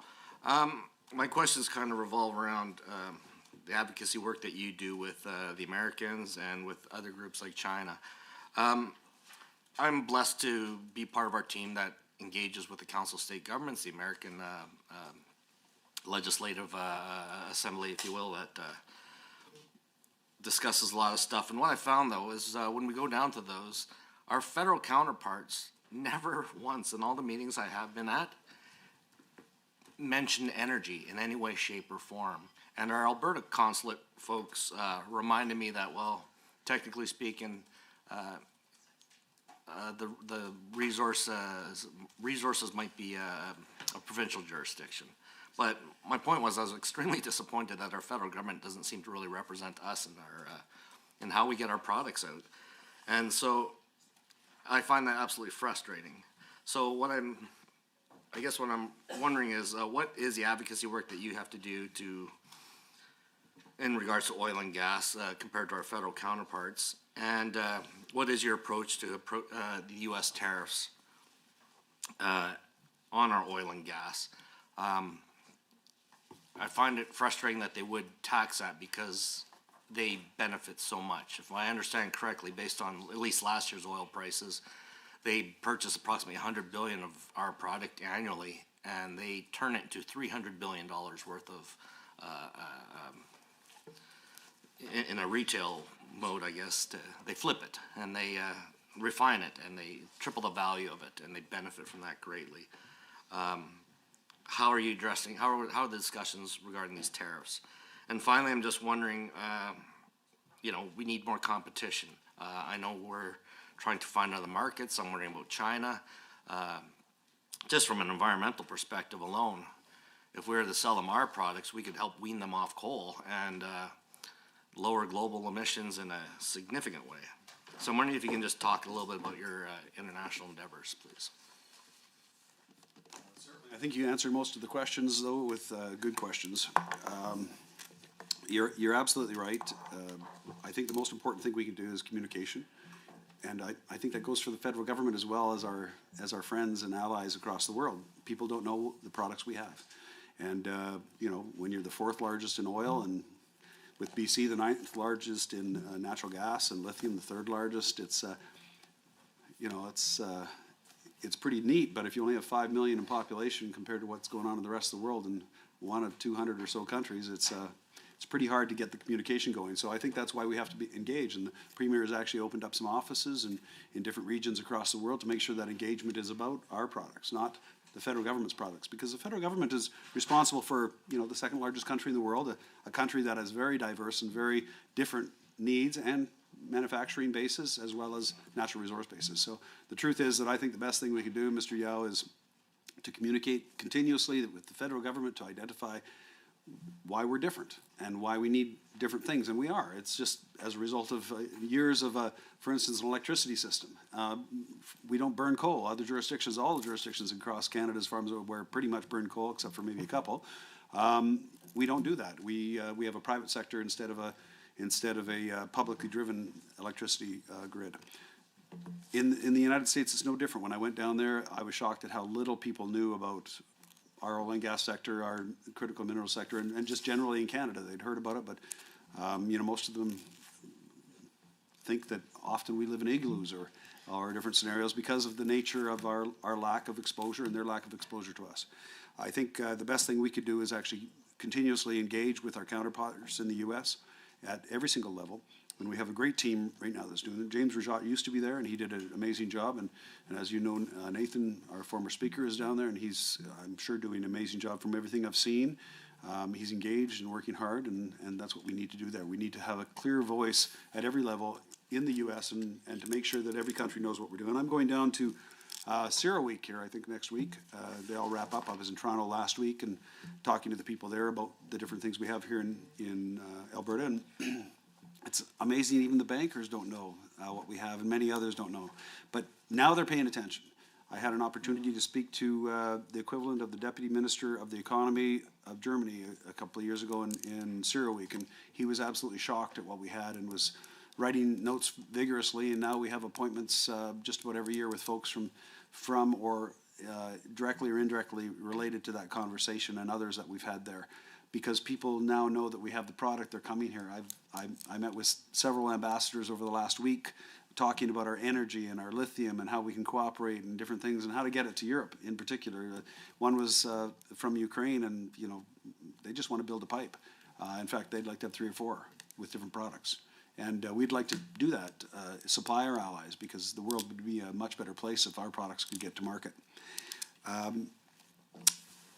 Alberta, though, unfortunately, as a result of years of the integration of our markets with the United States and them being our best friends and allies, we frame our energy exports as essential to American energy security and independence, and it gives them more energy security and independence than it actually gives us, because we only have one buyer. And that's why essentially we need to find other markets, and to make sure we diversify enough that the impact of our friends to the south, or other friends that we get in the future for our exports, don't hurt us as badly as it does when the U.S., for instance, sneezes, Canada gets a cold. That's an old saying, but it's the truth. And we need to wean ourselves off of that and continue to be great friends, but be more competitive. And that means more infrastructure to the coast and more port facilities. Right now, I had a question yesterday about rail, and you can get so much crude on rail, and after a while the ports get full. And right now the ports, the export terminals are full, and so it doesn't matter if we get more crude on rail, we can't get any more offshore. So we really have to think about infrastructure and the advantage of infrastructure. The serious numbers that are brought in as a result of our exports, even sold at a discount, are amazing. I've been quoted different numbers, but in essence, a million barrel pipeline a day could give us as much as $5 billion extra in the Alberta coffers every year, and $5 billion in the federal coffers every year. That's one pipeline. That's a lot of schools, a lot of hospitals. And I think we have to seriously think about what we're doing here, because as I mentioned, and as I continue to mention, even if you look at this year's Liberal budget, you'll see in there a little graph that shows Alberta oil, Canadian oil, being well under the average GHG emissions of heavy oil. So we're well under that now, and with Pathways and the implementation of the Oil Sands Alliance pipeline from Fort McKay down to Cold Lake, we're very optimistic about that. And with that, we'll be the lowest heavy oil emissions in the world, and that's very exciting. And I think that actually frames the picture for people to buy it in Europe that are worried about emissions. And I will tell you, Korea and Japan are very worried about emissions, and they're looking at opportunities on how to deal with it. So we, as the ability to sequester emissions here in Alberta, have a true competitive advantage on the rest of the world. And if we do this right, we think we can sell our product at a premium price, and at least an equivalent price. Thank you. Excellent. Thank you very much. We will now turn back over to the official opposition for our 10 minutes. We are moving into the individual section blocks. So prior, it was per caucus, and so now you cannot give your time up to anybody else. Once you give up your time, then that is your you're done at this point. There's no seating time. It looks like, Member Miyashiro, you are up. Your 5 minutes. Yes. Start now. Thank you very much, Mr. Chair. Again, I'd like to thank the ministry staff for being here. I know, having been in government for the staff are definitely the people that do the heavy lifting in any department.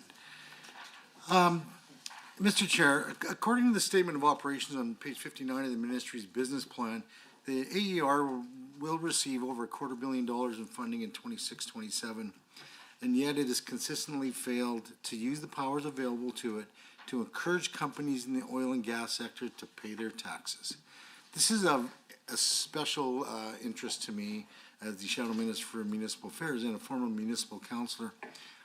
Understanding the value and the importance of those property taxes to municipalities to provide the services.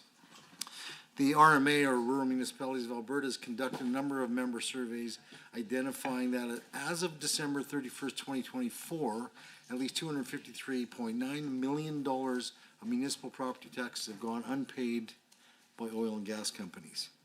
In District 1, the southern part of Alberta, municipalities are owed more than $19 million cumulatively. It sounds pretty high, but shockingly, it's the lowest amount in the province.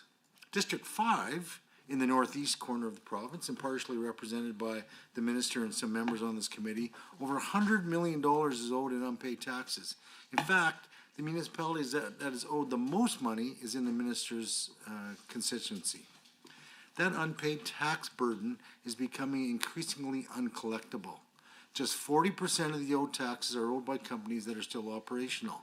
But of course, 40% of that massive $253 million tax burden is still more than the $100 million owed by operating companies. The AER and the Energy Minister have the tools to make those companies comply with their tax obligations, Mr. Chair. individuals are required to pay the taxes, well, why not the corporations? Why is it that the AER and the energy minister are not making operating oil and gas companies pay their taxes? For unpaid municipal taxes and landowner payments, the MAS provides no solutions. It avoids enforcement in favor of more time spent on new working groups and consultations. If I wait too long to pay my taxes, I'd be arrested. Why do bad actors and big polluters get a free pass?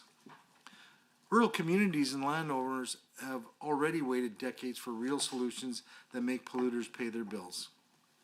How long must they continue to wait for a solution? Would the government like to tell these Albertans directly that they haven't waited long enough? What does the government have to say to rural communities and landowners in Big Lakes or Vulcan or Red Deer counties who are owed millions of dollars and say they've waited too long? Why is this allowed to go on? Why has this government and the Alberta Energy Regulator allowed a free pass and not providing solutions to municipalities collect these taxes in the mature asset strategy?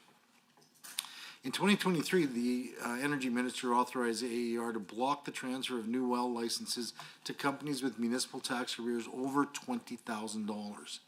The Investigative Journalism Foundation found that at least 21 companies that exceed the government's threshold were given new well licenses by the AER since 2023.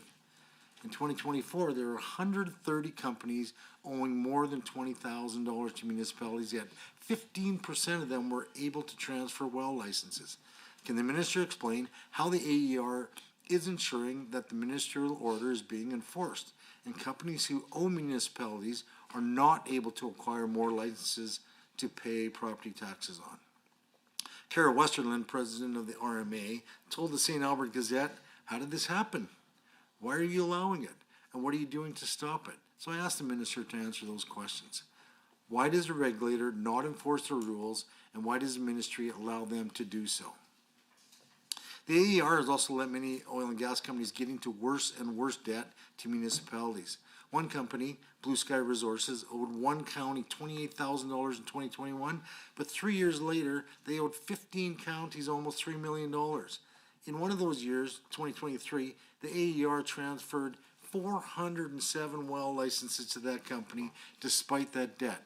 It sure seems, though, as though landowners in rural Alberta are being left with the debts when companies refuse to pay their taxes or to be held to their debts by the AER. Can the minister explain to us if there is indeed a conflict between the municipality's desire to collect them from deadbeat debtors and the energy minister's desire to keep drilling? Does the minister believe that all companies operating in Alberta should pay the property taxes they are supposed to be required to pay? And if yes, then what is the minister going to do about it, and why is it so hard to make the bad actors?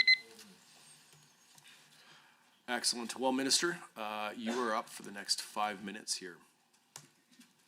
Thank you so much, and thanks for those great questions. I really think the question is, why do companies go bankrupt? In relation to many of your questions, and I'll get into the more particulars that you said, but why do companies go bankrupt? Why do they have a problem doing business? And I will say to you, too many regulations, too high of taxes, extremely bad policies, calling oil sands workers sewer rats, 4 years of NDP government in Alberta. Like, I could go on, but that's what causes governments to actually create the environment where companies can't be profitable. Now, about unpaid oil and gas taxes, in particular, you have to dissect those numbers. And I'm glad to talk numbers. I love numbers. The numbers I like to talk about are the big picture, not just the small picture, because, you know, like, let's face it, I think last year, that was $180 billion. That was $180 billion in oil and gas revenues. I think, not in the province, but in relation to revenues and the economy, and like, wow, I think that's what the number was. If I'm not wrong, I'm happy to be corrected, but somewhere around there. And every year you're driving that kind of economic activity, and you have a few people that are going to go bankrupt. There's no question you're going to have some struggling businesses. But let's talk more numbers. $23 billion in provincial government revenues last year. That was about $19 billion in royalties and another 3 or 4 in taxes. And that, to be honest, from what I've seen, and I do not have empirical evidence to this, but I would suggest the federal government's getting about $23 billion. If we're getting 23, they're getting more than 23, but the truth is, they're getting at least 23. So last year, 23 billion to us, 23 billion to them, plus all that economic activity and all those other jobs and sub-jobs, and wow. And how much did you say it was? It was 250 million? So when you look at it in that context, you have to recognize that most oil companies and gas companies pay their taxes. In fact, the overwhelming number of them do. And in fact, I think if you looked at industry by industry, you'd find that oil and gas companies, for the most part, are better at paying their taxes and their outstanding liabilities than most other sectors are. In particular, if you look at the bankruptcy situations now and some of the things that are happening, you can see that there are some places in the economy that are very much hurting, and oil and gas, fortunately, for the most part, are not there, except in one particular area of our province. But then some more words that you need to do and more numbers you need to look at is penalties. How much of that is penalties? How much of that is interest on companies that have gone bankrupt 2 years, 3 years before?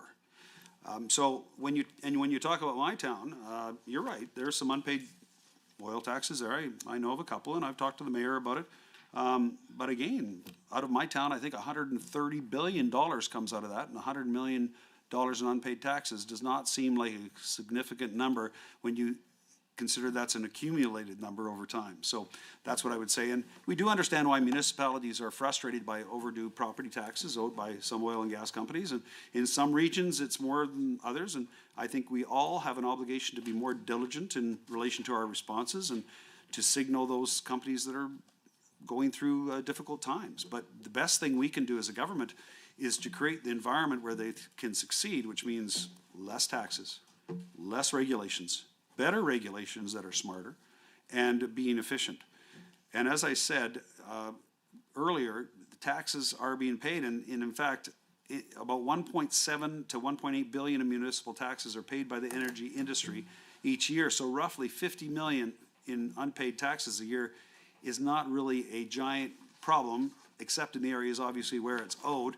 It is a big issue for the individuals, but overall, if you look at it industry by industry, it's not that bad. But we are and continue to be very diligent, and I have instructed a number of officials to take steps to make us even better and to find ways that we can actually be more proactive and get those notice periods between the municipality and the government of Alberta quicker, and how to find some tools that are necessary to either fast track those people into positions or to bring up the level of diligence by the investigators so that we are very aware of what's going on with each company. What we've discovered through time is that companies that are usually not cash flow rich, they will start cutting costs and pipelines and things like that. Excellent. Thank you very much, Minister. We will now take a 5-minute break and be back here in a few minutes to start again.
Well, thank you so very much, everyone, just for your, for that consideration. We will get started here right away once again. Also, thanks, both sides for the continual good questions over the last few minutes. I do appreciate that greatly. We are going to turn some comments over to, it is a individual, once again, individual time block for members. And so we will turn this over here right away. We are just waiting for Minister, just for one more second here. I know we should get going, but he actually needs to be able to hear the question. So I think that's appropriate. And we will go from there. I do want to just make a quick statement here.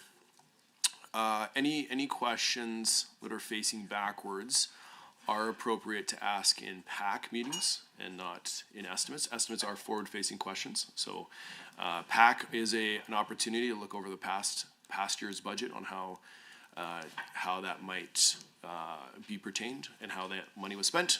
Estimates are forward-looking. Minister, thank you for getting back in here. And then I believe it's Member Petrovic, you have 5 minutes to ask your questions, or if Minister, you want to go back and forth, it's up to you. We're going to be making the same statements. You might as well go block. All right, Let's do block, blocking. excellent, Yeah. excellent. So, Teamwork. Member Minister, you both have 5 minutes. Perfect. Well, thank you, Chair. Minister, I just want to say I appreciate you and all of the work that your teams put forward in this. I know that it is no easy task. So first and foremost, thank you for all that all of you guys do. I know this past summer, I'm part of an organization. It's called the WHIA, and last year they asked me to present on Alberta energy, once in DC and then once again in Athens. So I appreciate your team working with me in regards to some of those things. And as we talked, we highlighted on Alberta's, I'm going to say world-class oil and gas industry, and it was quite interesting standing on a global stage in front of people from Europe, Africa, all the way down to Australia and the United States. I think I can't count on all my fingers and toes on how many elected officials were in the room, but it was really interesting to see that one of the things that I had found out is the Greek government at that time, or previous to that, had tried working with our federal government to get some of the LNG over to market to them, and it was kind of followed up with a big no from our great leader there, Justin Trudeau, and some of his 9 bad laws. So during this, we talked about the 9 bad laws, and we talked about a lot of interesting things that our Alberta is doing, and it was a really good eye-opener on that world stage just to talk about how well we are doing it here in Alberta, and I think that is very much showcased. So I just want to talk about global energy and security in Alberta. So through you, Mr. Chair, to the Minister, I want to refer to key objective 1.3 on page 55 of the Energy and Minerals Business Plan, which I note the Ministry works to promote Alberta as a source of reliable and responsibly produced energy while advocating for the expanded access to global markets, which I think majority of the people in this room, maybe minus a few, are seen as essential.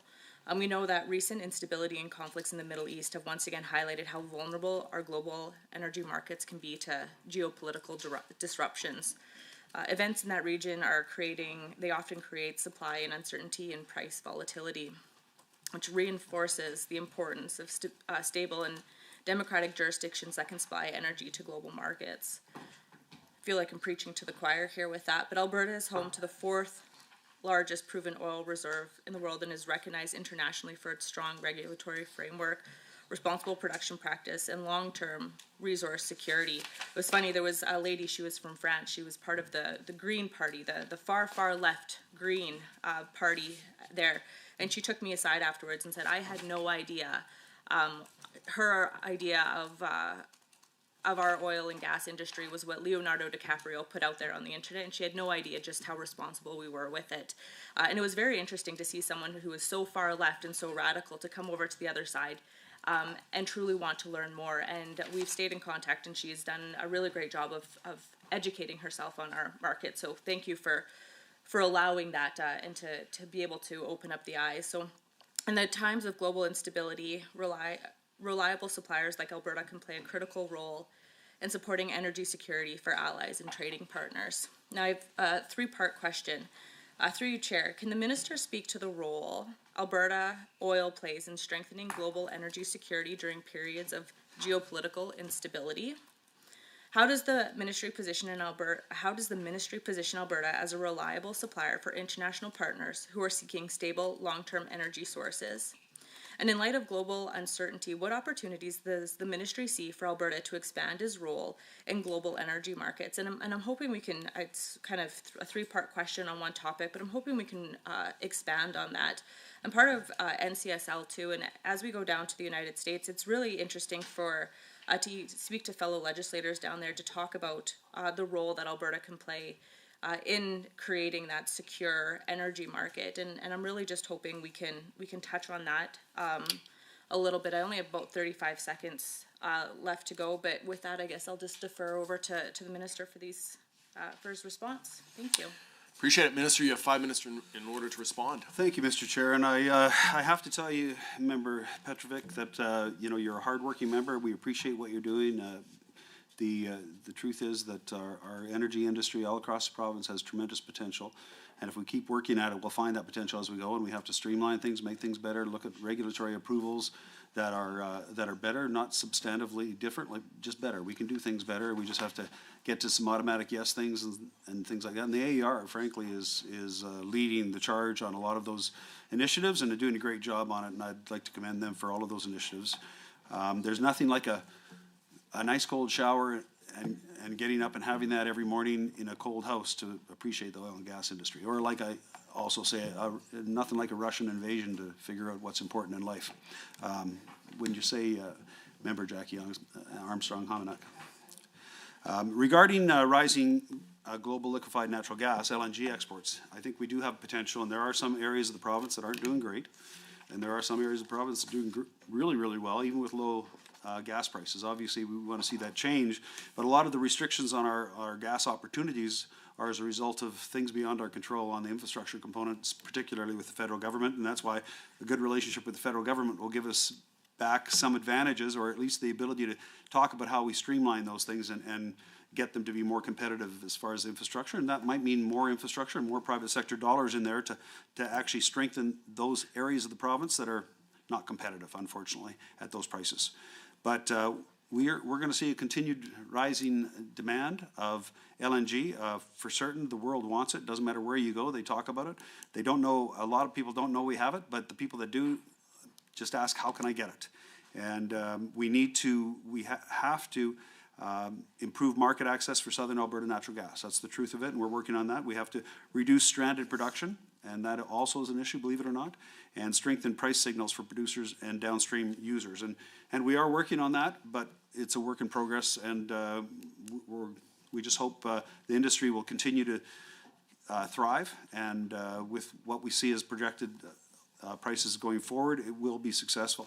In addition, more stable and competitive natural gas pricing would support the attraction and expansion of gas-dependent industries, and there are so many, whether it's Dow Chemical, whether it's data centers, but also including manufacturing, car manufacturing, food processing, petrochemical, so many opportunities there, and hydrogen production. And when you think of it, all of these industries, when they set up here in Alberta, they're held to a higher standard than just about anywhere else in the world, if not anywhere else in the world, on the environment, on human rights, on the rule of law. And people can expect that it's going to be a competitive environment in the future, and that the government won't bring in loads and loads of taxes. I think we had 4 years of that, and we're not going to see that again for a long time. So I think most Albertans are very excited about the prospects moving forward, and investors are coming here, and there is a lot of recognition on what they can get by investing here and creating jobs. Growth in throughput creates opportunities for targeted investments in gathering, compression, storage, and pipeline connectivity that enhance the ability of Southern Alberta gas to reach domestic and export-linked demand centers. And I want the people in Southern Alberta to know that we've been working on this for some period of time because we understand the competitive nature of that area, and we're going to continue to do that until we can see some light at the end of the tunnel. Even though prices may increase, we know that we have to change some infrastructure and some regulatory things in order to make it better. Increasing electricity needs, which we've seen around the world, the demand is, wow, it's just unbelievable, including from industrial expansion and emerging sectors such as data centers, create so many opportunities for new and existing gas-fired generation and cogen facilities in southern Alberta. And remember, this gas-fired electricity, they can sequester the emissions from that, so everybody's excited about that, especially data centers. Whether you talk to, some of the big data centers, and I won't go through the names now because many of them are looking at opportunities in Alberta. But the truth is, when I've talked to them as part of the task force, they've all said the same thing. How do we make this as green as we possibly can? And when we talk about sequestering from gas-fired, which is already obviously very low emission, they're excited and they say that's the place for us. So we think there is a tremendous opportunity there. Even for isolated pockets of gas in some areas, we might be able to see opportunities for data centers and other manufacturing hubs.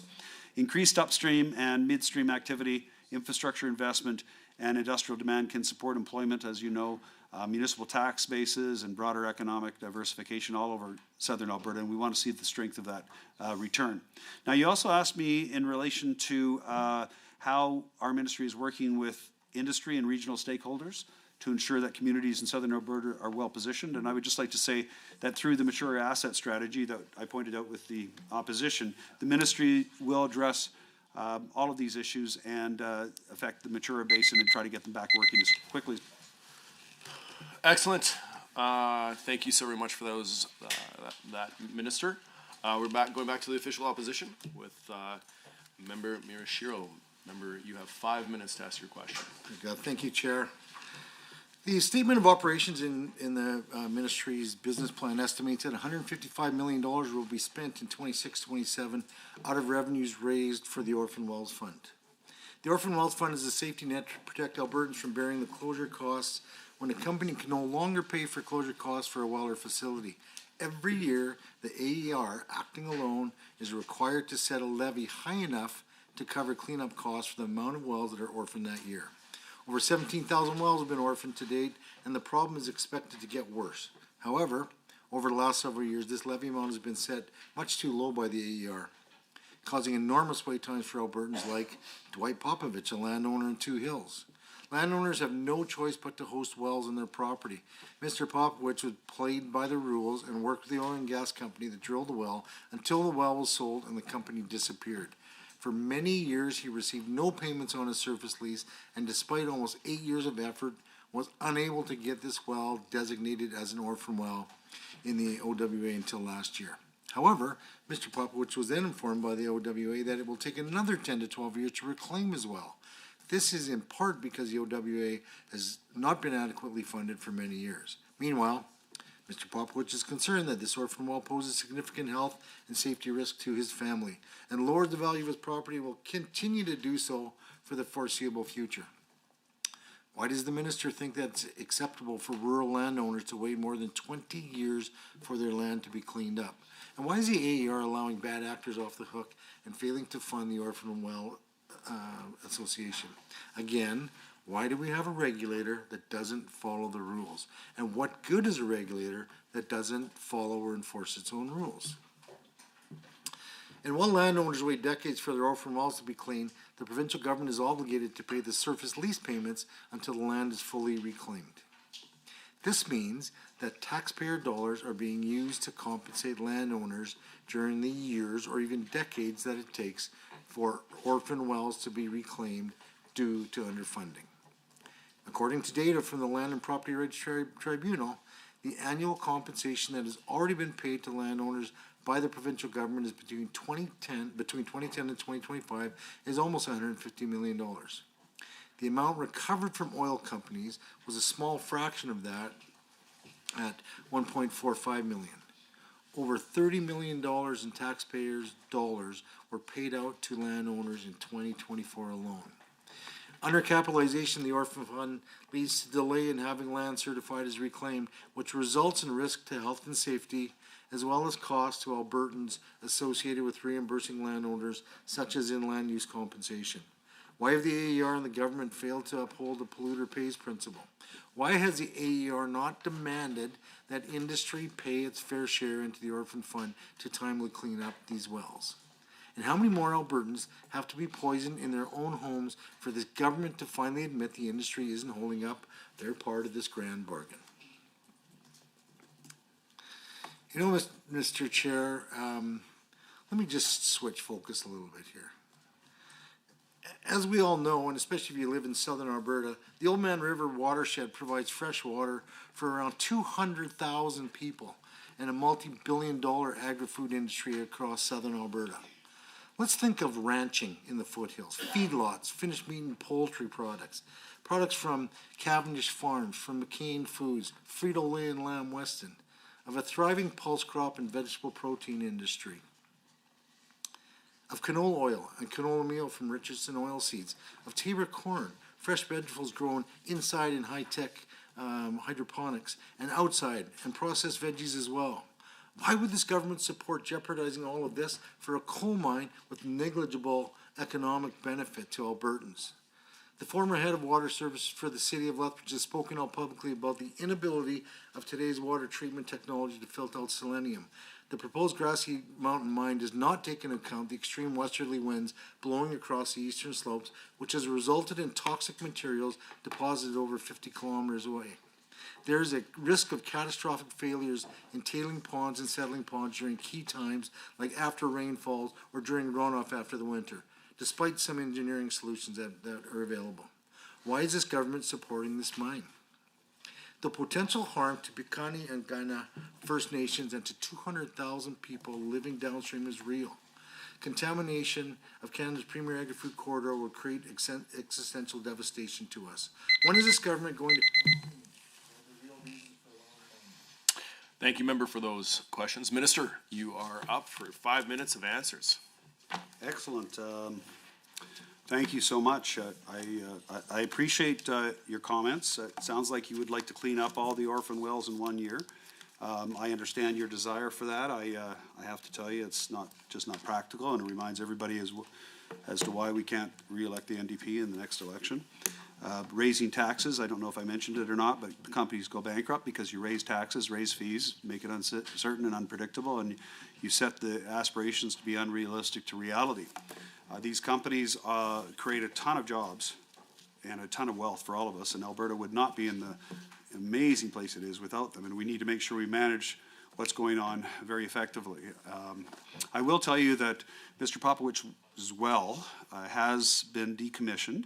It's waiting for vegetation. Unfortunately, in Alberta, we have this thing called snow that comes every year and just doesn't allow for a lot of growth around the well heads at that time of year. So my understanding is we're waiting for some vegetation to come back and to be reclaimed. So once that happens, that will be great. But in the meantime, the people of Alberta have picked up his surface rents because it's not been done in time, and so he's not out of pocket. So I'm not sure what the exact issue is there, but I'd be more than happy to deal with that afterwards. And that was a great read, by the way, member. If you ever want to send me an email instead, I could probably get you all the answers you want, and I'd be happy to do that at any time.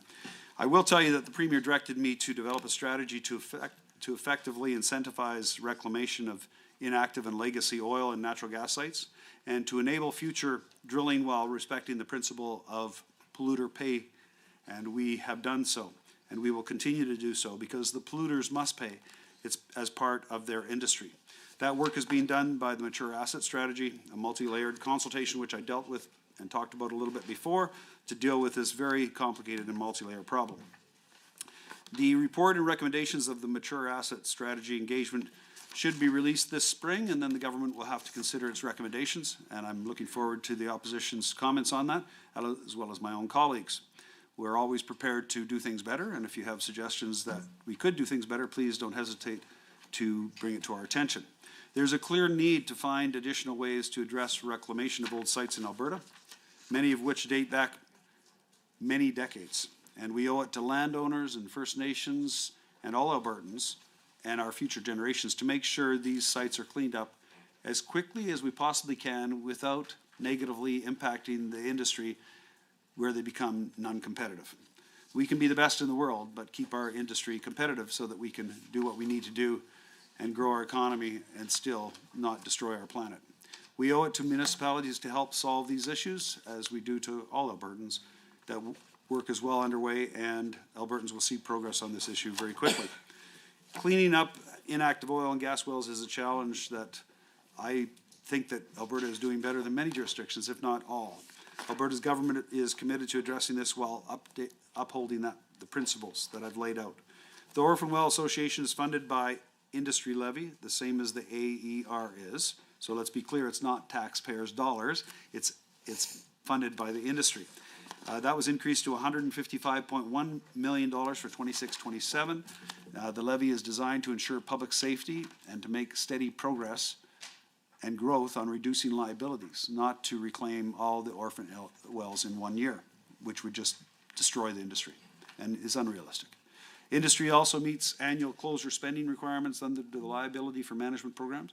And I would like to point out that many people consider these wells to be liabilities, but in some cases they are assets waiting to be produced. For instance, you may have heard of this product called lithium, in which we place third in the world in the amount we have, the third largest reserve. Well, that is found down in old oil wells and gas wells and in the brine, and they are able to use those wells to extract assets, as we are finding some oil wells and gas wells across the province that are producing at low volumes, but with new technologies are able to produce much more than they were able to when the fields were abandoned. So all of these opportunities we need to continue to investigate and take advantage of, because one person's liabilities 10 years ago is now another person's assets, and we need to get as much value out of those assets as we can, since they belong to the people of Alberta.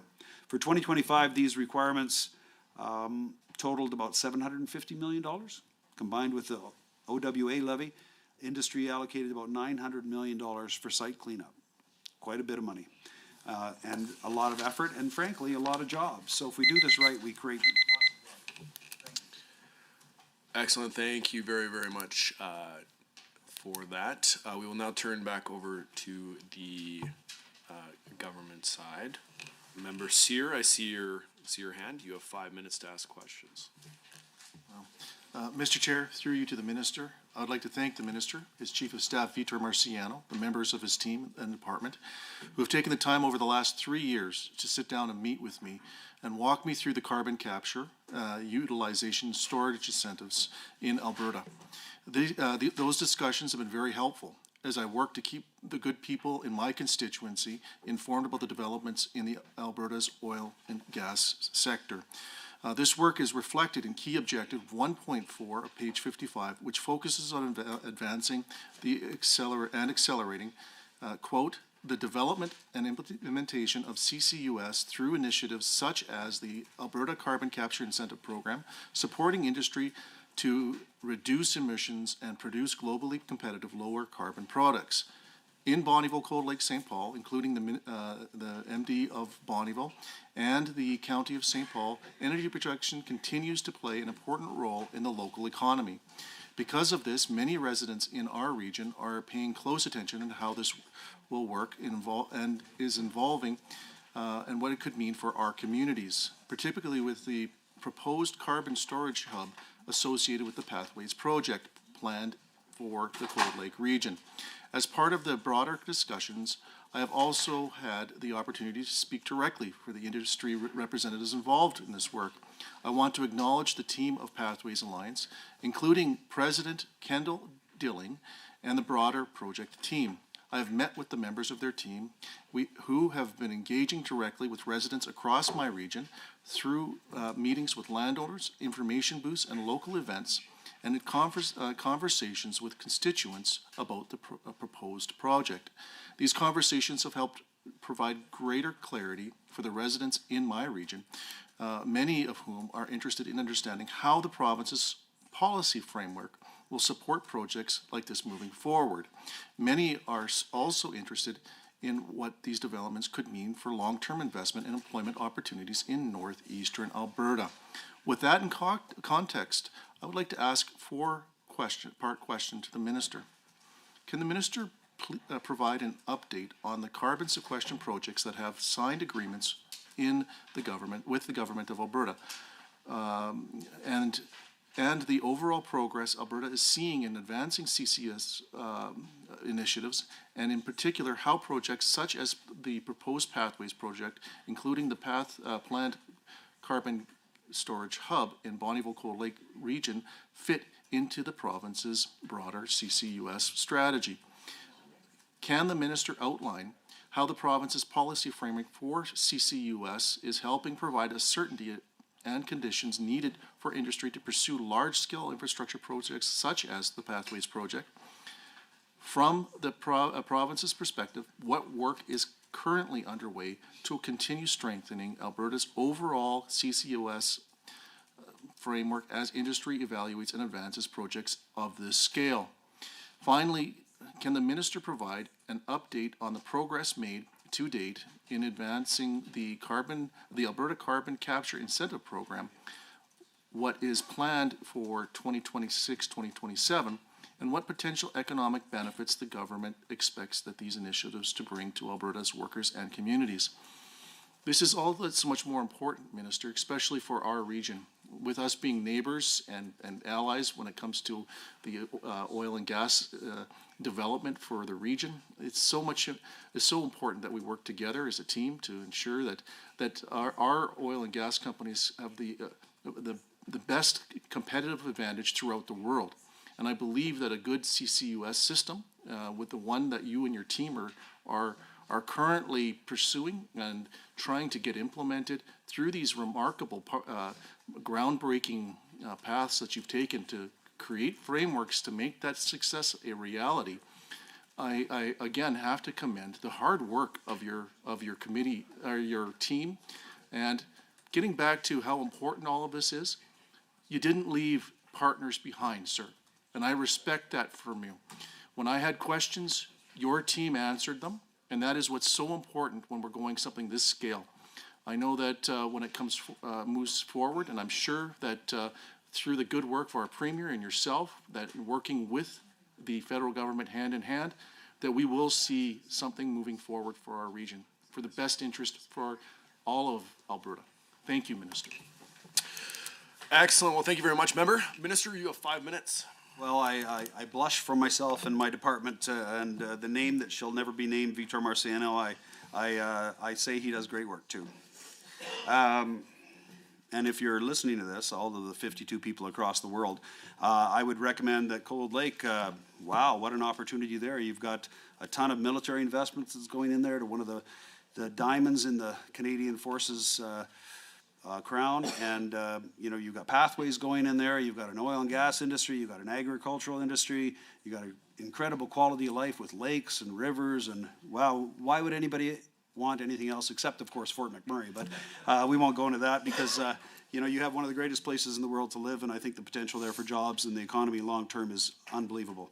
So congratulations to you, and congratulations too on the highway upgrades that our government recently announced, and some of the investments that are going to go on there in passing lanes and other safety turnouts and things like that. I'm glad to see that. It's overdue, and we certainly need that. And I would say as well, if I could, about Kendall Dilling. He's been very active, and he's of course in quite a job representing those companies, those oil companies that are focused on Pathways or the Oil Sands Alliance. And he came out to Lac La Biche for a meeting a couple weeks ago, talked about community building. It was very good. I'd like to commend those companies for their investments in local communities. Now, as of January, to answer your question in relation to the updated carbon sequestration projects that are so important to our province, and frankly, people don't recognize the competitive advantages we do have with our geology and our expertise, our people, that we lead the world right now in CCUS. And all of the companies from around the world that are looking at direct air capture are coming here, setting up offices, many of them, and using their technology and creating new technologies, and I think we're going to see some really great news going forward on that. But as of January 2026, we've got 6 carbon storage hub projects that have signed these specific carbon sequestration agreements with the government of Alberta, and they've moved beyond exploration. And for the sake of time, I'm just going to go through very quickly. Atlas Carbon Storage Hub, which is Shell Canada and ATCO, they've got a project in the industrial region of east of Edmonton, and up to 10 million tons of carbon dioxide per year is going to be stored. Meadowbrook Hub project, which is Bison Low Carbon Ventures, that's located just north of Edmonton. That project has moved to a sequestration agreement status and targets a capacity of 3 million tons of CO2 a year. Open Access Wabamun Carbon Hub, which is Enbridge with an Indigenous partner, is situated west of Edmonton, and this hub is in active development and plans to store CO2 from emitters, including Capital Power and Heidelberg Materials Facility. Origins project, which is Enhance Energy, and you're familiar with that company, located in central Alberta. The project is tied to an existing Alberta carbon trunk line and has been granted a sequestration agreement. And as you're aware, the Alberta carbon trunk line has been operating now successfully for over a decade. Wolf's Lamont Carbon Hub, which is Wolf Midstream and other partners. This hub east of Edmonton has proceeded to active development with partners including Whitecap Resources and the First Nation Capital Investment Partnerships. And these agreements frankly confirm that designated storage areas and enable companies to advance engineering and project planning, which is great.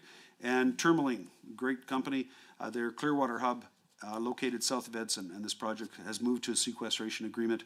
And you know, when people come forward with the sequestration proposal, I'm ready to sign the first movers, the people that are ready to go and ready to move forward. Those are the people that are going to get priority with this minister. It's a very important thing. We have a competitive advantage and we need to move on it now. Thank you. As far as that goes, that is the one question. As far as your next question regarding the next steps for CCUS in Alberta with the announcement of the provincial federal initiatives to complete pathways, which would be, by the way, the world's largest CCUS project. It's pretty amazing, and people are looking at it. People are aware of it in Korea and Japan and different areas in the world that recognize the need to do this. So Alberta's advancing the next phase of this large-scale CCUS to reduce emissions and work with our proponents, the oil sands companies, to find that sweet spot that they can still be competitive, and we can follow our agreement with the MOU, and that's part of it. Once operational, these hubs will provide centralized sequestration infrastructure. And you know what that does, Scott? I sort of look at it, if I may, from Fort McKay down to Cold Lake, that Pathways opportunity is actually a corridor of sequestration. People can lock into it wherever they are. There's Sagdi Alley between Lac La Biche and so many opportunities. So I'm very happy to see the advancement on this and the CCUS opportunity. I would like to see, to be honest, more engagement by the companies with First Nations. Excellent. Thank you very much. Member Kiande. I apologize. I'm screwing this up. Kiande, you have 5 minutes to ask your questions, and the minister will have time to respond. Thank you very much, Mr. Chair, and appreciate the shout out to Wolf Midstream in the minister's response, which is owned by the Canada Pension Plan, one of my former clients back in the day. This is referring to Objective 2D in the Ministry Business Plans on page 58, shows a rapidly decreasing rate of wells properly decommissioned from about 11,700 wells in 2021 to just 5,400 in 2024. The decreasing rates of wells properly abandoned is of immense concern to rural landowners and other stakeholders who bear the consequences of inactive wells continuing to remain in purgatory for a long time. Moreover, many wells are transferred to now bankrupt entities, as we've discussed, or entities in financial distress, and abandonment, of course, can't happen if a well is sitting in limbo. In addition, there appear to be regulatory gaps, and regulatory treatment of files are different for different kinds of assets. For example, pipeline license transfers require transfer of the entire corpus of well files and data per various AER directives. It's not so with well files. Directive 88 does not require preservation or transfer of the full life cycle of well data between buyers and sellers. Again, this is in relation to the declining rate of decommissioned wells per Objective 2D on page 58 of the Ministry Business Plan. I'm curious in exploring whether the increased and frankly impressive digitization of well files by the industry means it's easier for sellers to scrub the well files or potentially embarrassing information that would make economic abandonment harder, and whether that's contributing to the lower rate of wells properly abandoned per Performance Objective 2B on page 58. In my history as an analyst, I would spend a lot of time with public well data filed with the AER as part of company statutory requirements, and that's not what I'm talking about here. Instead, in the old days, well files were on paper, and when a company sold an asset, you'd send an email to Iron Mountain, they'd move the boxes from one storage area to another. And then when you needed to properly abandon the asset years later, all of the information would be there, although it's on paper. Today, all of that information is digital, and there's a trend of companies, instead of transferring the entire well history, they're instead scrubbing it and wiping it clean. The rationale is unclear, but there's no doubt that some of the consequences are that, say, if it turns out that a chemical that you previously thought was safe turns out to be dangerous years later after having previously understood that it was safe, then it's impossible to track the liability if that well data has been scrubbed. Nobody will know if that chemical was used. This is of extreme concern to rural landowners who are hosting these wells. And it means that relevant information necessary to safely abandon a well, such as maybe coil tubing left down hole or expensive jewelry that wasn't brought back up during the completion, is missing. Increasing cost, risk to life, risk to landowners, risk to asset integrity, and risk to the environment. Now, the Alberta regulator has confirmed in numerous personal communications that it does not regulate the preservation or transfer of life cycle well data during asset sales, leaving this matter to private agreements between buyers and sellers.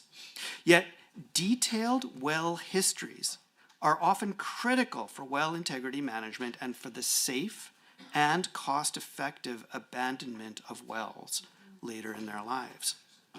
Given the increasing number of aging wells and the declining rate of decommissioning noted in the ministry's business plan, does the minister consider the absence of requirements to preserve and transfer life cycle well data during license transfers to be a regulatory gap? Is this potentially responsible for the declining rate of well abandonments, and is it potentially responsible for the cost of increasing costs of well abandonments and reduction in safety? And if so, is the ministry considering directing the AER to review Directive 88 or related rules to ensure that complete well histories are preserved when assets change hands? Thank you. Thank you very much, member. Minister, you have 5 minutes in order to respond to his questions. Thank you so much. I appreciate the question, and I have taken some notes in relation to this, and I know my officials have behind me. And if those recommendations, I'll give you some information on it. But if those recommendations prove to lead to something that is an advantage to our industry and to Albertans long term, especially in relation to the liability management framework, I will let you know, and I will dig a little bit deeper to make sure that we can do whatever we can to get to the bottom of any issues that you've indicated that may actually help us. So thank you for that. It's quite a complicated file, and I want to make sure that you recognize that first of all, the decrease in well abandonment counts in 2024 compared to 2023, 2022, and 2021 are related to the conclusion of the site rehabilitation program. Regulated parties may be reallocating more resources to other stages in closure through site remediation reclamation, and it does get a little bit more complicated than that, but the truth is, as we go forward, some years some of these wells are competitive on the prices that they expect in the future, and we've gone through a very dark time in pricing. We've, for some period of time in relation to gas prices, we've obviously gone to the negative, and paying people to take our product is not a very good indicator of a long-term cash flow or a profitable operation. But that's when some people decide that they can put some wells forward, and many of these wells now, and some of these wells now, are actually being reinvigorated with new technology and are coming back to life in low production, but in some cases very profitable. And for some companies, I won't go into who because of proprietary information, but some companies have been very successful with some old wells that were abandoned, quite frankly, some time ago. Now, one of the things I think you asked about is really how intended outcomes or performance success is measured. And I'd just like to say that, the liability management framework is intended to make sure that companies can meet these regulatory obligations by addressing closure obligations in a timely way. And the AER, which is a great regulator and doing an awesome job, releases annual liability management performance reports to improve the transparency and to develop performance measures, baselines, and ongoing assessments of the industry as a whole and individual licensees. So it is gone on a step-by-step process with each licensee and indeed the industry as a whole to make sure that they're meeting the requirements as set out by legislation, and also we have seen them actually not just meet but exceed those expectations and do a great job relating to that. The implementation of the framework itself and when the framework is going to be completed, the majority of the liability management framework has been implemented. This includes the holistic assessment, licensee management program, inventory reduction program, which of course is closure quotas and closure nomination, a panel to provide recommendations on managing legacy sites and improvements to the Orphan Well Association. So, you know, these steps have been taken, but the truth is this is a big file that's going to take more than just a few months to solve. It's frankly going to take decades to do it right without negatively impacting our industry to such a degree that they're non-competitive, because non-competitiveness long-term means these wells won't be cleaned up unless taxpayers pay for it, and we're not going to let that happen. So as part of the ongoing implementation and enhancements to the existing programs, work is underway to provide additional details about industry reporting requirements and closure nomination, and to further integrate the holistic licensee assessment into the AER's application review process. The framework for security collection is on hold until work on the mature asset strategy is complete and the AER receives further direction on that. As far as the timelines to ensure future generations won't have to deal with these liabilities, it includes both short-term and long-term initiatives to address the management of oil and gas liabilities long-term. It's very important to make sure that we have a strategic response year to year. Through the inventory reduction program, the government's taking action to ensure a responsible and sustainable sector, as I mentioned. Closure quotas ensure that sites get cleaned up while also providing flexibility for companies to close sites in a cost-effective manner. This means that they can cluster them or do the low-hanging fruit first of all and get their employees up to the certain spec. It just gives them the flexibility to get the job done, and we found that to be the most effective. In that time frame, the number of inactive wells declined from approximately 91,000 at the beginning of 2022 to about 79,000 at 2023, and at approximately 78,000 at the end of 2025. We're continuing to improve those numbers and our processes, so I would invite all members from all parties to help us with that. Thank you. Excellent. Thank you so very much for this. Sorry. We are on government side right now, and I'll recognize Member Armstrong-Hominick. Thank you, Chair. Through you to the Minister, I just want to say, Minister, I do hear from industry, obviously, in the industrial heartland, how great it is to work with your office and with you as a Minister, and they're very, very appreciative for all that you do, and I am too. It is a very important part of Alberta's economy, and thank you for recognizing it. And Chair, through you to the Minister, I'd like to ask you, Minister, about Performance Indicator 1C on page 56. It tracks investment in Alberta's energy and mineral sector. We've heard it a million times. Alberta's economy is fueled by our oil and gas. It's a great bumper sticker, but we all know it's more than a nuance. The economic growth is driven through investment and jobs in the industry in this province. Investment drives production, it drives growth, it drives innovation. And we have seen that with every stage of development of our energy sector. We see that in every stage of development of our energy sector. It took someone willing to take the risk to explore Alberta for oil fields and then drill Leduc #1, and then open the floodgates for untold wealth and development that built this province. In the 60s and 70s, investors took major risks to innovate and develop the oil sands, and they turned Alberta into an economic driver in Canada, unlocking the power of the 4th largest oil reserves on the planet. It was this Conservative government of the day, however, that put the policy and regulation in place that paved the way for this investment. The energy sector continues to innovate with some of the most responsibly produced oil and gas in the world, while we have a critical mineral sector on the brink of a boom, bringing true energy security to North America. Businesses and investment have returned to Alberta in the last 6 years under the UCP. Minister, can you speak to some of the external factors driving the increase in upstream and downstream investment over the past few years, and explain how these factors may change in the 2026 reporting period? Additionally, how will the work of your ministry in 2026-2027 help attract investment in the energy and mineral sector? Also, through you, Chair, to the Minister, net zero competitive alignment. Mr. Chair, through you, I would like to refer to the key objectives 2.4 on page 57 of the business plan, which states that the ministry will modernize regulation and oversight of Alberta's subsurface resources to increase production, expand exports, and attract investment in emissions reduction technologies to reach a net zero energy sector in Alberta by 2050. Alberta's approach to emissions reduction has focused on maintaining production, affordability, and reliability, while advancing technology-driven solutions, unlike jurisdictions that reduce output to meet targets. Alberta is pursuing competitiveness through innovation and investment. Achieving net zero in a manner that protects jobs and revenue requires regulatory alignment, technological deployment, and market confidence. Minister, what safeguards are in place to ensure emissions targets do not undermine production growth? And how is Alberta's positioning itself as a preferred destination for emissions reduction investment? And finally, Chair, through you to the Minister, I have one more question. On page 55 of the business plan, notes that in 2024-2025, non-renewable resource revenue totaled approximately $22 billion, highlighting the critical role of the energy sector playing in supporting Alberta's fiscal framework. Resource revenues fund essential public services and infrastructures across the province.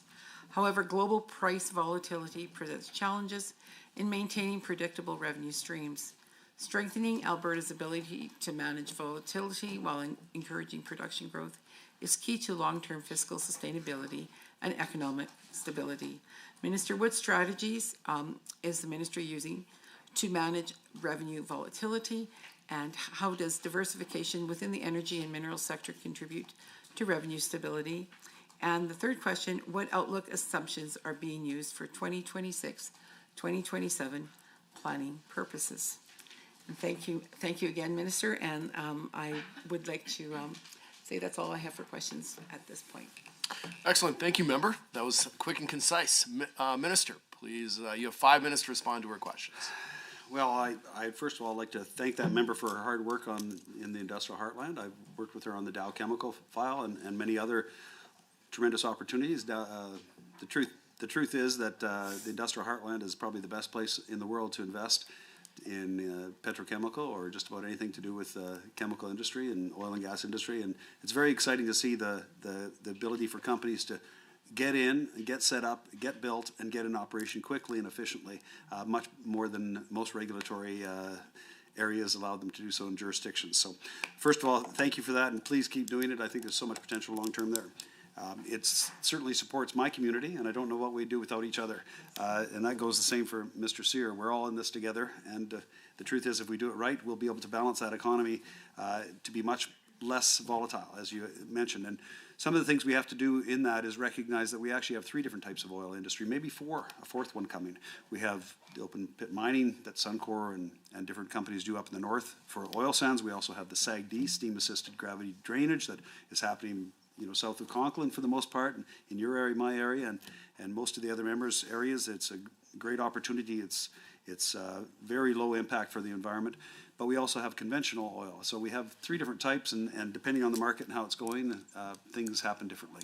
So we have to look at it differently and make sure that we have each of those types of oil processing and production competitive in its own right to make sure it competes. And we're going to do that, and we are doing that as we go forward. And recognizing that is one of the things we have to do. We also have to recognize, for instance, natural gas in the north part of the province. It's different than it is in the south part of the province, and different competition things. We have to try to create an environment that they can be more successful, and that means infrastructure. Now, you had a number of questions, and I'll try to get to all of them if I can. But as I mentioned to the other members on the committee, if you ever have any other questions, feel free to call me or text me or email me, and I'll get back to you with the specifics in more detail. But I can tell you that some of the external factors driving the increase in upstream and downstream investment over the last few years are interesting. And as I get deeper in the file, I learn more. The Energy and Minerals 26-29 Ministry's business plan tracks 2 types of energy sector investment in Alberta. The first is the upstream, which you mentioned, consisting of the mining, the quarrying, the conventional oil and gas investment, oil sands investment, and supportive activities. The other investment track is downstream investment, which attracts downstream investment focused on petrochemical, like in your area, coal product manufacturing and chemical manufacturing, which includes petrochemical and petroleum refining and petrochemical manufacturing activities. And right now, I think the #1 jurisdiction in the world for that is, as other companies around the world slow, delay, or stop their investments in these types of investments, in Alberta and the industrial heartland, they're continuing, which is great to see. Following those significant impacts of the COVID-19 pandemic in 2020, upstream investment has increased, rising actually from $16.7 billion in 2020 to 30 billion in 2023, with an estimated increase to 31 billion in 2024.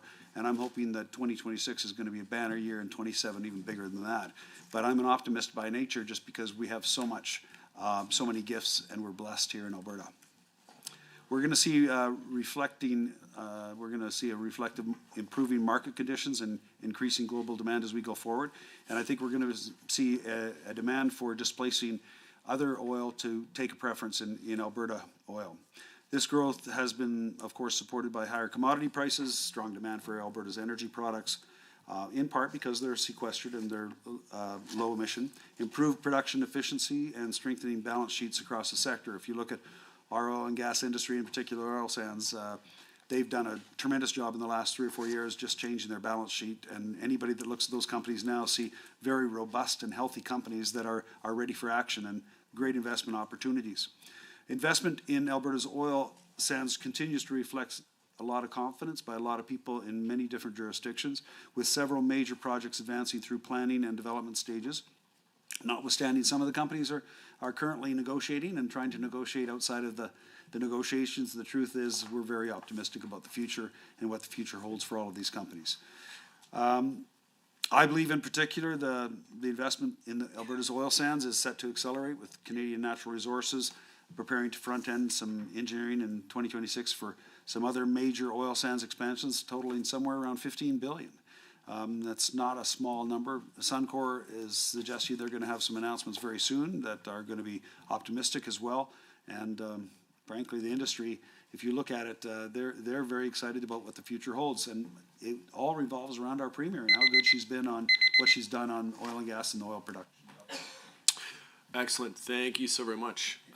Member Kiandi.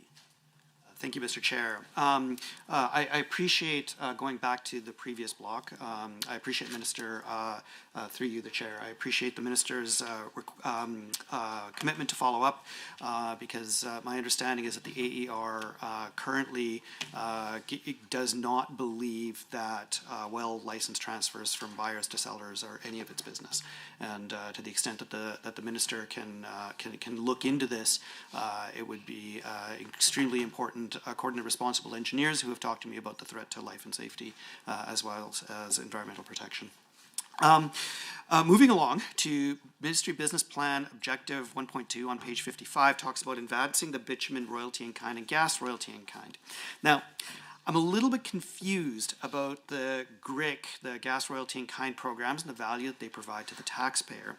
I understand that the bitumen in kind royalty program, the BRIC, has a primary purpose of providing feedstock to the APMC's ownership stake in the Sturgeon refinery. This makes some sense to me. We have a physical short at Sturgeon that we are balancing with physical BRIC long, saving money in fees, bid offer spreads, allowing financial hedging and optimization around storage pipelines, and ultimately product disposition and sales.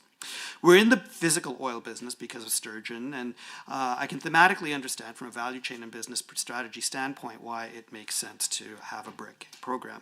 I can also understand the value chain implications of the crude oil royalty in kind. Small producers can have difficulty marketing their oil when options are a single pipeline versus trucking, or they don't own the LACT. For the benefit of Hansard, LACT is capitalized LACT. Or whatever challenges can emerge when you're a small producer with limited negotiating power. I frankly don't see this as government's problem. These are business risks that businesses choose to accept, and it amounts to a subsidy from the taxpayer, which costs the taxpayer money while diminishing productivity. But there's, I'm sure, electoral reasons why the minister has chosen this approach. But what I don't understand at all is the purported strategic necessity of a gas royalty in kind. For a short while, I worked at a natural gas storage company, natural gas storage startup company that I co-founded way back in the late aughts. Gas is an exceptionally volatile commodity, much more so than oil. See, gas has a seasonal volatility term structure. That means that the volatility of natural gas prices, how much they change from day to day, from hour to hour, minute by minute, depends on what what month you're looking at and what month you're standing in.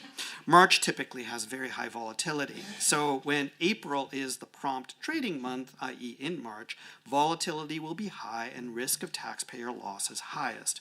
But you have a different April volatility a month before, in February, and 2 months before, in January, and so on. There's a lot of math behind this, but basically it means that gas has a three-dimensional volatility term structure. Therefore, it's exceedingly complicated to manage on a trading desk. This matters if you're trying to hedge your physical revenue. Moreover, natural gas is an undifferentiated commodity, very much unlike oil. Every molecule of gas injected in the Nova gas transmission system is easy to value based on the heating volume of that injected gas, while for oil, sulfur, gravity, viscosity, chemical composition can make it very hard to get paid for additional revenue enhancements if production is commingled. That's not an issue for gas. It makes gas much easier to trade on an exchange. And also, the Nova Interchange Transfer Hub, or NIT, is one of the deepest, most liquid trading hubs anywhere in the world. So my question is why? What is the point of a GRIC when there's a deep liquid market for natural gas transfers at Nova, when gas is so absurdly volatile, when hedging is mathematically challenging while still offered by market participants from Goldman Sachs to Canadian banks to large producers in a robust and competitive environment? Why does the minister think that competing with the largest and most sophisticated commodity desks in the world is something that he'd be good at? How much are the extra risk management systems going to cost? Who's going to do the trading? How will we know we're hiring the best, and how much will these people cost? How will compensation be set up when, in fact, we likely don't want traders to shoot for the moon every day? Does the GRIC program contemplate controlling physical assets such as pipelines, storage, gathering systems, gas plants, fractionation, and how will these businesses be monitored and investments managed? What kind of credit support will trading require, and how will credit support be priced at the desk? These sound like detailed questions. These are actually questions of strategy of how this business is going to be run. It's going to be complicated. Thank you, Minister, through you, the Chair. Thank you so very much, Member. Minister, you have 5 minutes. Oh, thank you so much. First of all, I had the opportunity to listen to Rachel Notley on the floor of the legislature for 2.5 years, every day, directly asking her questions and getting answers. And I'd just like to say, first of all, are you sure you're in the right party? Because you sound definitely, in some ways, more conservative than I do, and I just got to say that. But anyway, small guys can't hedge.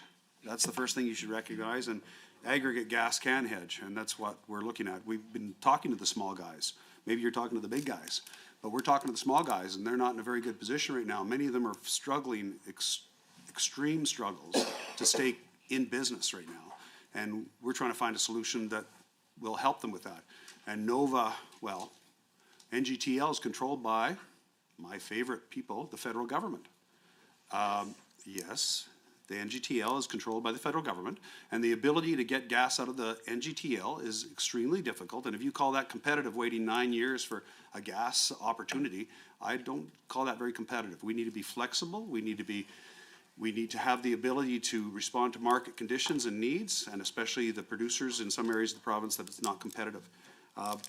The truth is that up to this time, we've been selling our products as quickly as possible through the door and allowing industry to sell them where they need to and where they want to. With a long-term strategic approach, we can have more infrastructure in more places to service more of our customers with our products. And we can take a long-term approach instead of a short-term approach, and we can do so because we own up to or around 20% of all the product that is produced, both gas and oil. And a 20% interest in 4 million barrels a day is an interest that gives us the flexibility to demand or to allow pipelines to be built in other directions besides the one that industry wants. So we're going to work for the people of Alberta on both BRIC and GRIC, and this gives us the flexibility to do so. But I appreciate your questions. It doesn't have, BRIC, first of all, doesn't have a line in the budget because we're not yet using it, and we may not use it. And I've mentioned that before, but I do think BRIC gives us tremendous opportunity for the future, and in particular to foster value-added oil sands development and use royalty bitumen barrels to stimulate value-added activities such as upgrading, refining, petrochemical development, and we've seen that happen. Dow Chemical in particular is doing phase 1 of their project. Even with what's going on in the rest of the world, they're aggressively moving forward at this stage, and that is an example of our government and what we've been doing relating to the petrochemical industry. We have, in fact, not just one Indigenous group, but two Indigenous groups right now that are looking at opportunities in the oil sands to have an open pit mine because they understand the value of working with this government and the value of resource extraction in particular in the oil sands and how much the world needs our product because it is a better product. And we're not going to apologize for that. We're very happy with that. What I'd like to see right now is to make sure that you recognize that UCP politicians are a little bit different. So we set policies. We don't hire our friends. We hire experts that are very good in industries, and particularly in industries that have to do with what they're on the board to govern. Pipeline experts, tailings experts, whether it be reclamation experts or whatever experts necessary, we will get those people on our boards to make the decisions in the best interest of Albertans. So our policy is on the macro basis. We don't micromanage and interfere in the day-to-day operations of either the AER or other agencies that are working at arm's length from the government to do the best job possible for the people of Alberta. So I will just say in closing, as I see I only have less than a minute left, that I'm very proud of the people that I work with and with the agencies that represent the people of Alberta. They do a great job. We're doing a better job every day than we did yesterday, and I can assure you a lot better job than we did 5 years ago. And we will continue to make improvements and listen to all members and Albertans to see the APMC and the AER be the best of the best, so that other jurisdictions, no matter where they are, and many jurisdictions, whether it be in Africa or the Middle East, have asked me if they can find out how the AER does certain things. So I'd just like to congratulate them on that and thank them for their hard work, including the department and working together. It's no small thing. It's one of the most complicated scenarios on the planet to deal with so great of assets that we have. And now lithium is coming along, and the Premier has tasked my department with critical minerals, and wow, there are so many opportunities. People don't even talk about all the opportunities, but the truth is they're just endless. Thank you, Mr. Chair, for all your time, and thank the members for all the questions. Thank you, Minister. We have 5 minutes and 16 seconds left in the meeting. So it looks like Member Yao, once again, just quick caution on that is the time for our meeting. So garnish your questions appropriately. Thank you. Thank you so much, Chair. Really appreciate that. Mr. Jean, I want to thank you for all your hard work. You did incredible work. And also our work for our community. I was able to speak to a vice president of Suncor who just left for the States. And he confessed to me that because of your efforts to build up our community and Alberta, that approximately 900 of the contractors that work for Suncor are being persuaded to live locally. And that was confirmed to me by a local guy here in Edmonton who told me he has to move to Fort McMurray. So I want to thank you for that great work in building our community.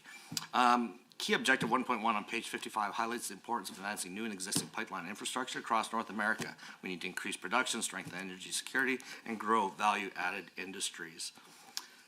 To enable this market access, we have to work through a federal government and many other provinces who for the last decade have been absolutely impairing our industry. And the hypocrisy is that our industry benefits all of Canada. If you listen to the Oil Sands Alliance's new advertising, they are literally talking about the hundreds of thousands of jobs that all of Canada benefits from. And that flagged me to do a little bit of research, and I found out that Newfoundland, direct and indirect jobs from their oil industry with their 4 offshore rigs is about 20,000 workers. Saskatchewan, with their limited oil industry, direct and indirect jobs is about 40,000. But Alberta's oil and energy industry is over 400,000 direct and indirect jobs, and they come from right across Canada, and my meeting with the Oil Sands Alliance yesterday did confirm that, and they're going to try to provide me with more clarity on numbers. But I mean, the whole point is that we have a nation that absolutely benefits from our industry. I think I shared this with you privately. I visited New Brunswick, where I was born. I have some relatives there. If you know New Brunswick, their industries are potatoes, because I have a McCain's plant in my town where I was born in. They have a little bit of a lobster industry, and they have a little bit of a forestry industry. When I went there, the place was absolutely humming. It was booming. There was activity. My cousin is driving me along the shores, and we're seeing houses being constructed, mansions. And I'm trying to figure this all out. And then finally, a realtor I'm talking to says, oh, don't you know? We have direct flights now from Moncton to Calgary, like to Alberta. Like, it's absolutely mind-blowing that we are literally the source of a boom in New Brunswick, and they do not acknowledge that. They continue to resist our asks for support for pipelines. I'm wondering if you can give us an update on any progress on these other provinces across Canada, both east and west, because they ultimately all do benefit from our oil sands. And I'm hoping you can expand on how those discussions are going. 2 minutes and 3 seconds. I can't even introduce myself in that amount of time, but Tanny Yao, you're the second best MLA from Fort McMurray, I have to tell you that. And if I was in your riding, I'd vote for you. Thankfully, you're in my riding and you vote for me. For those that don't know, I've known Mr. Yao for 35 or 40 years and knew his parents as well. His dad was a doctor in Fort McMurray. So I do know of him and his family and his connections, and I'd just like to say thanks for your service. I have a lot of talks with the folks from New Brunswick. I actually talked to John Herron, just probably a week ago in Toronto. We talked about New Brunswick and the opportunities there. Had an opportunity to talk to Quebec and the ministers some time ago. Right now, it's not a conversation that we're having on a regular basis, but we have had before many conversations about natural gas and oil. Newfoundland's minister, Nova Scotia's minister. They're not talks about, the talks are, first of all, how do we do this stuff? Can we talk to the AER? Then they say, hey, we need some money. We need to build a pipeline 300 kilometers to reverse a gasification plant in New Brunswick. That's a good opportunity for Europe, for instance. And they could actually take Alberta and BC gas and ship it over to Europe. Or, of course, they could just drill down underneath them and take the gas before Pennsylvania gets it. But if they don't want to do that, we're happy to ship Alberta and BC gas to them, and that might be what happens. I would like to see the industry in Quebec be as successful as it is here in Alberta and BC, and I'd like to see the people of Quebec be successful there. And they have a lot of natural gas, and they could be right now, and they're very close to the opportunity. I just wish they would take that opportunity, because right now they buy it from Pennsylvania and other U.S. states, the gas that they could drill below them, and I do think that's too bad. Well, I apologize. No, I don't apologize to interrupt. I am very pleased to interrupt. I must advise the committee that the time allotted for consideration of the ministry's estimates has concluded. I would like to remind everyone that we are scheduled to meet on Tuesday, March 17th at 9 a.m. to consider the estimates of the Ministry of Treasury Board and Finance. Thank you, everyone. The meeting is adjourned.